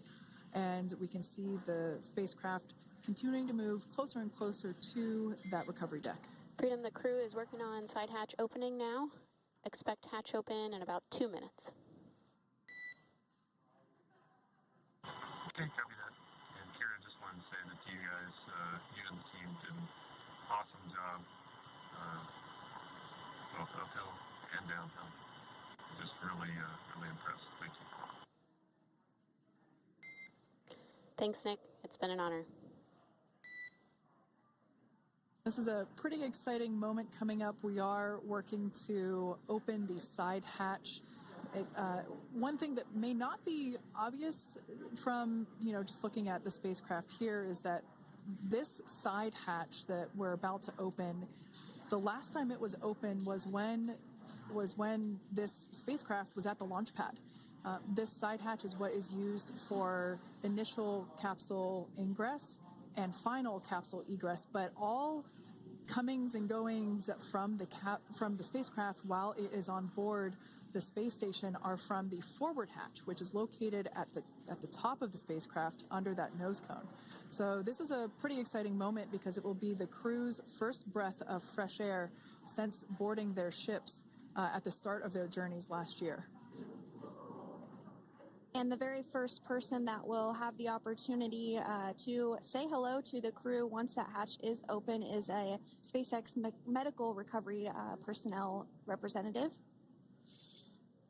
Then we'll see procedures take place to remove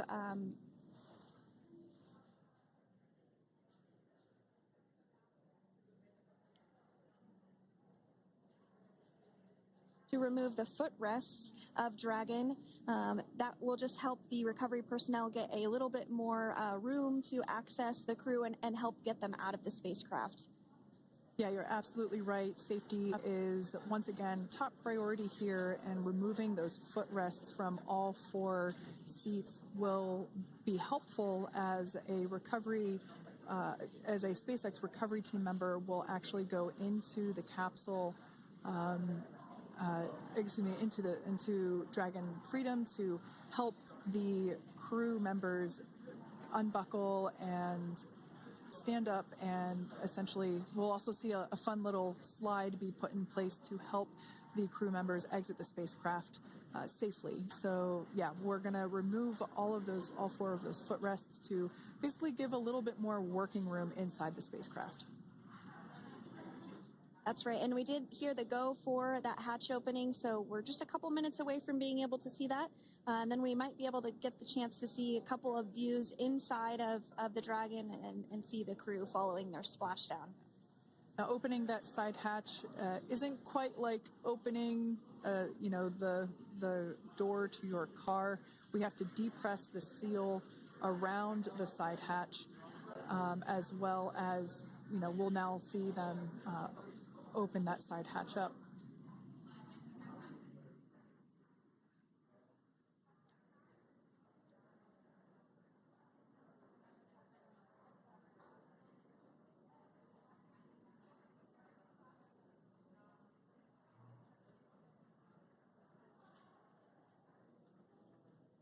And there you have it. The side hatch is open for the first time since September.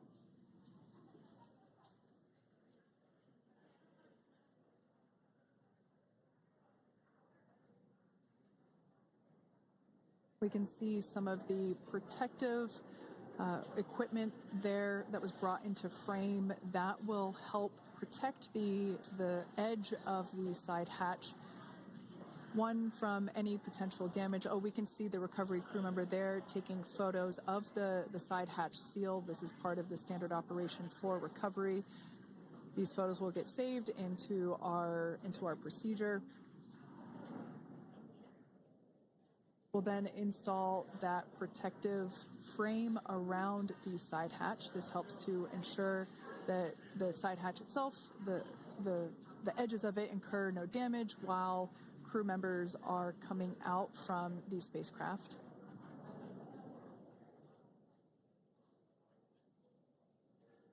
If you missed it, there was also a recovery team member that went inside.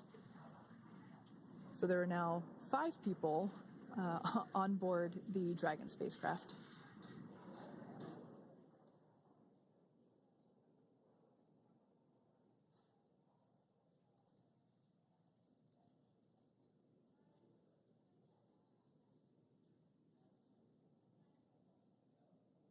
And if you are just joining us, it has not yet even been an hour since Crew 9 splashed down off the coast of Tallahassee, Florida at 2:57 p.m. Pacific time. The crew is now on board the recovery vessel Megan, and the hatch is open. The next major milestone that we'll see is when the crew will actually egress or exit the spacecraft. But before that, they'll continue to, the recovery personnel rather, will continue to install that protective area around the hatch and then remove the footrests. So we're a couple minutes away from seeing the crew egress, but not too long away.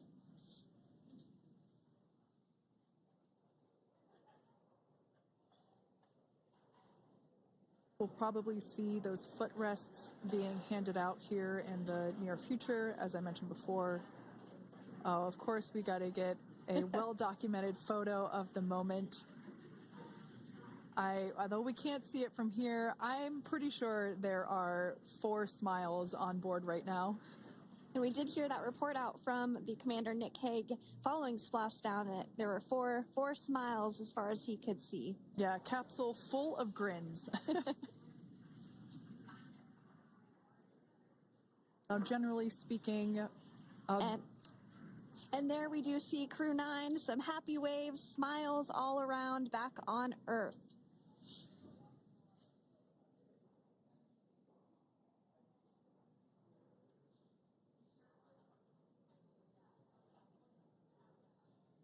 Generally speaking, we have the individuals in the two center seats of the spacecraft exit first. You might hear us refer to this as the exit process as egress. It's just another term for exiting the spacecraft.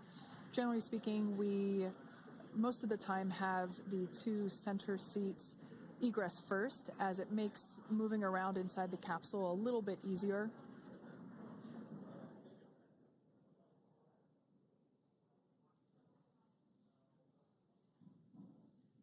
We can see the tablets that were previously located on the upper leg of the crew members. We can see those being handed out to the recovery team.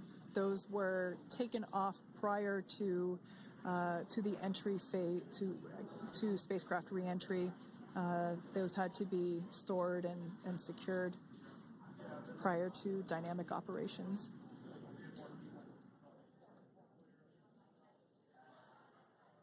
It looks like we are starting to see the footrests also be removed. I just saw one there on the screen. There are 4, of course, one for each crew member.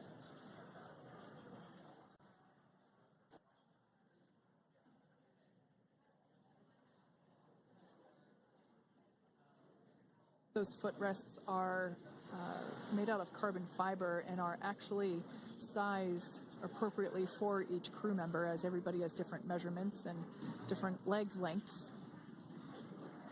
Same goes for the armrests and the bucket length of each seat. We size those appropriately for the crew members and to ensure their comfort and safety.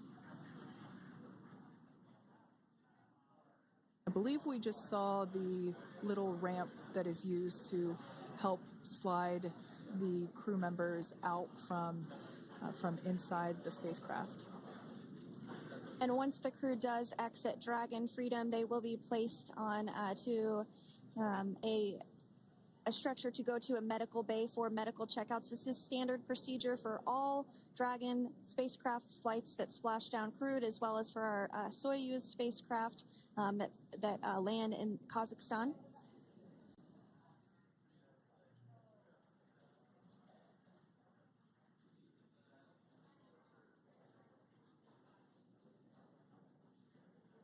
We can see the exterior of Dragon Freedom quite clearly in this shot, and it's such a beautiful sight.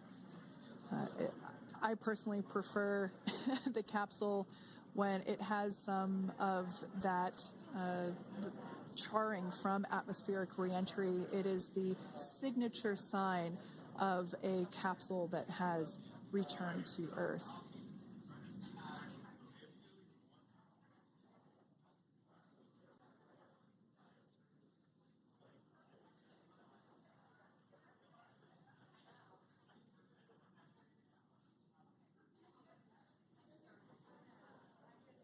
Continuing to stand by for our first crew member to egress or exit for Dragon Freedom, following their splashdown at 2:57 p.m. Pacific time.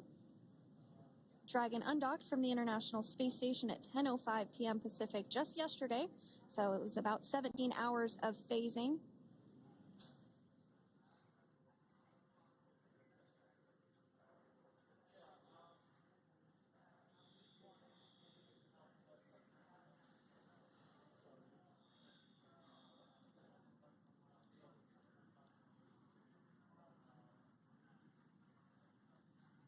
And while on board the International Space Station, Crew 9 contributed to 900 hours of science, over 150 research experiments and investigations. making great use of the microgravity lab of the International Space Station, which celebrates 25 years of continuous human presence this November.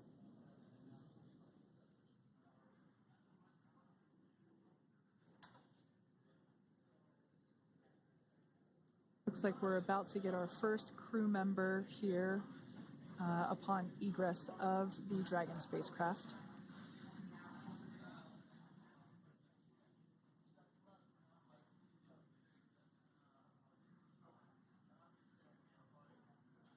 So we are standing by for that egress. Outside of Dragon, you do see one of those stretchers. This is the expected procedure, as the crew will be taken to medical facilities following their exit from Dragon.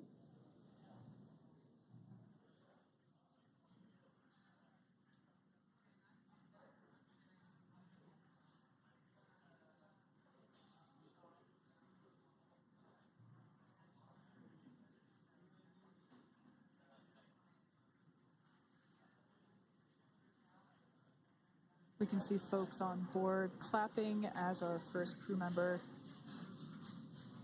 And that is NASA astronaut Nick Hague, commander of Crew 9,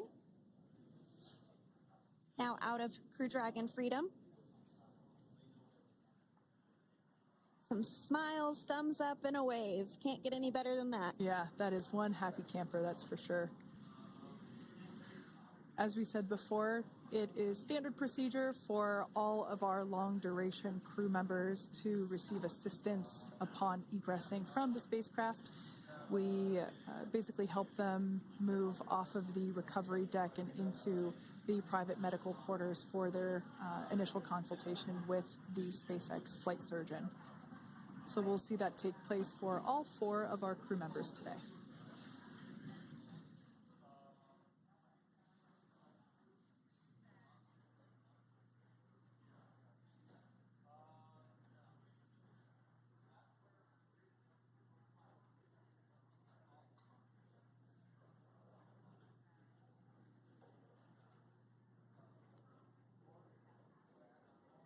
And we are standing by for the next crew member to exit Freedom.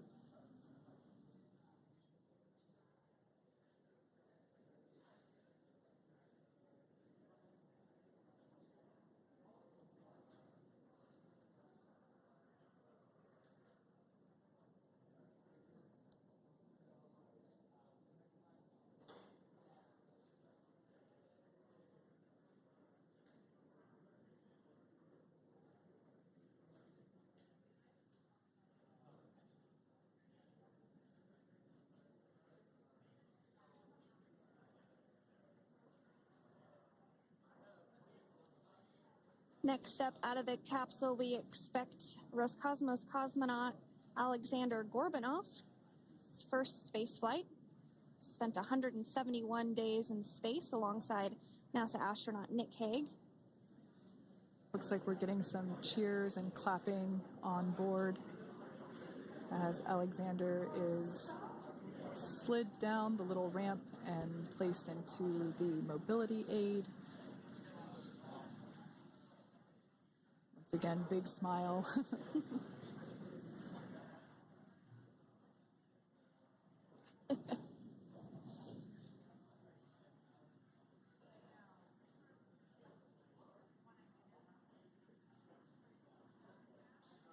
Now, the 2 crew members remaining in Dragon are NASA astronauts Sunny Williams and Butch Wilmore. They completed 286 days in space. One of the remaining footrests being removed from the Dragon spacecraft.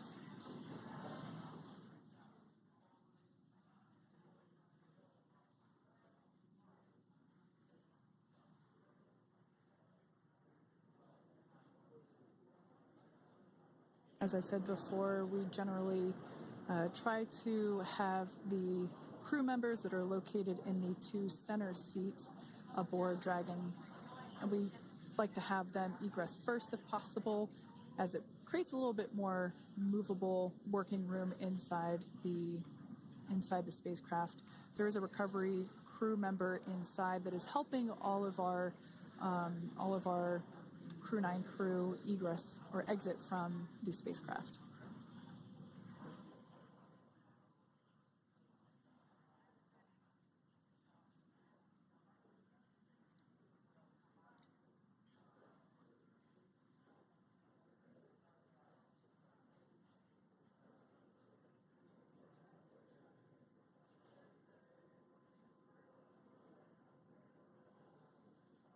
We are standing by for the next crew member to egress or exit Crew Dragon Freedom following the splashdown not even an hour ago at 2:57 p.m. Pacific time.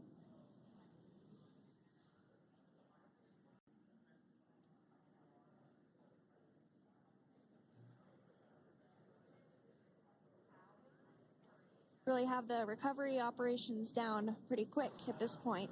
Yeah, it's pretty incredible to think that, just 5 years ago when we were doing the initial demonstration missions of the Dragon for Crew Dragon, that now we're under about 30 minutes for, to retrieve the spacecraft from the water, and just several minutes here while it's been on board and to get everyone, really to get that side hatch open.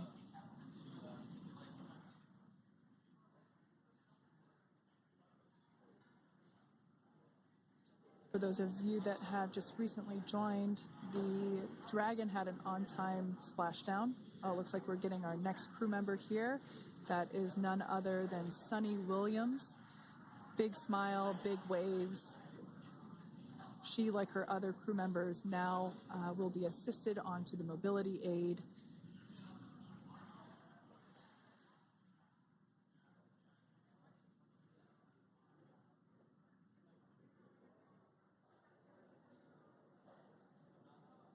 There we have it, some waves, some thumbs up, and some smiles.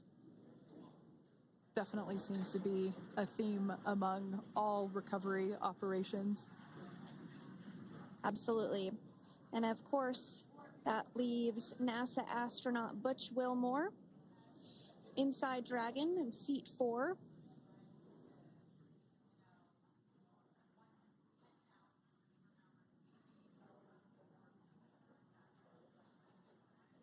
We're getting some views of him now as he egresses or exits the spacecraft.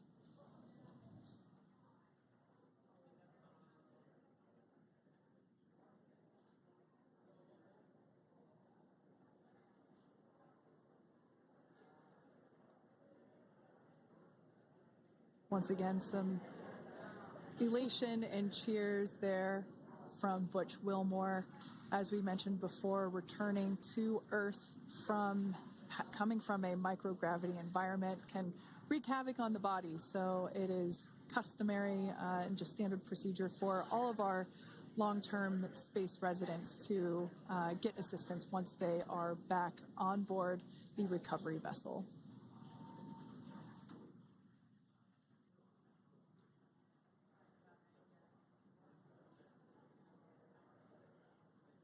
Well, now that Nick, Butch, Sunny, and Alexander are safely back home on Earth and getting checked out by the NASA medical team, we're going to wrap up our live coverage of their return.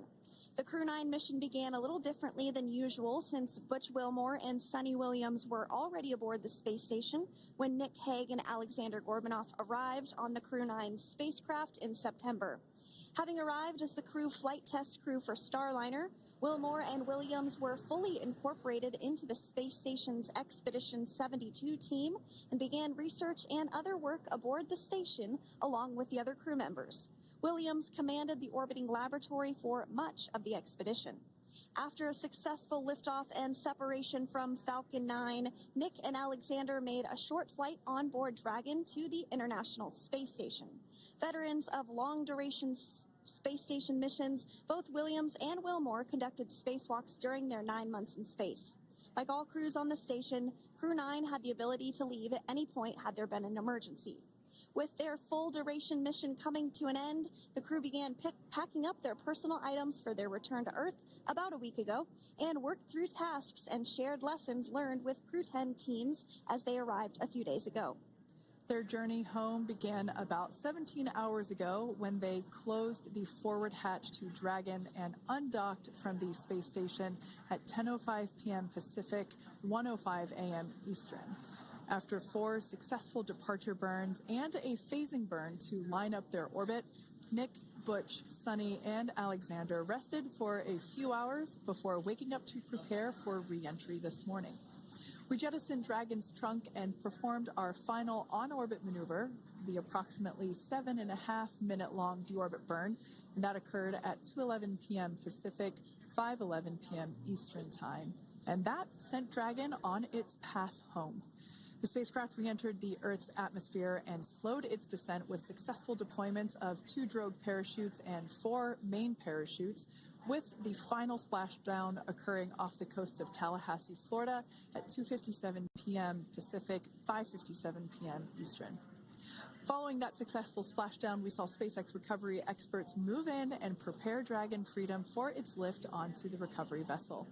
And just a little less than an hour following splashdown, we saw Nick, Sunny, Butch, and Alexander make their way out of Dragon and into the recovery ship's medical facilities, safe and sound. Next up, they'll catch a helicopter flight back to shore, where they'll transfer to aircraft that will take them home. The astronauts will take a NASA plane for the short flight back to Houston, where they'll be reunited with family and friends to bring an end to this mission. It's been an honor and a privilege to share their journey with all of you as we continue this new era in human spaceflight. Return today marks the end of the direct handover we executed after successfully launching the Crew 10 mission to the space station just last week on Friday, March 14th. Thank you, as always, for joining us for tonight's coverage of the splashdown of Crew 9. Remember to follow SpaceX on X and NASA online and on social media for updates for the very latest on crew and cargo flights to and from the International Space Station. And we'll continue to share the progress of Nick, Sunny, Butch, and Alexander on social media as they travel back home. We do also have a post-splashdown media briefing coming up at approximately 4:30 p.m. Pacific, 7:30 p.m. Eastern, where leadership will share a final update as we conclude this successful mission. So, from all of us at NASA and SpaceX, welcome home, Crew 9. So long.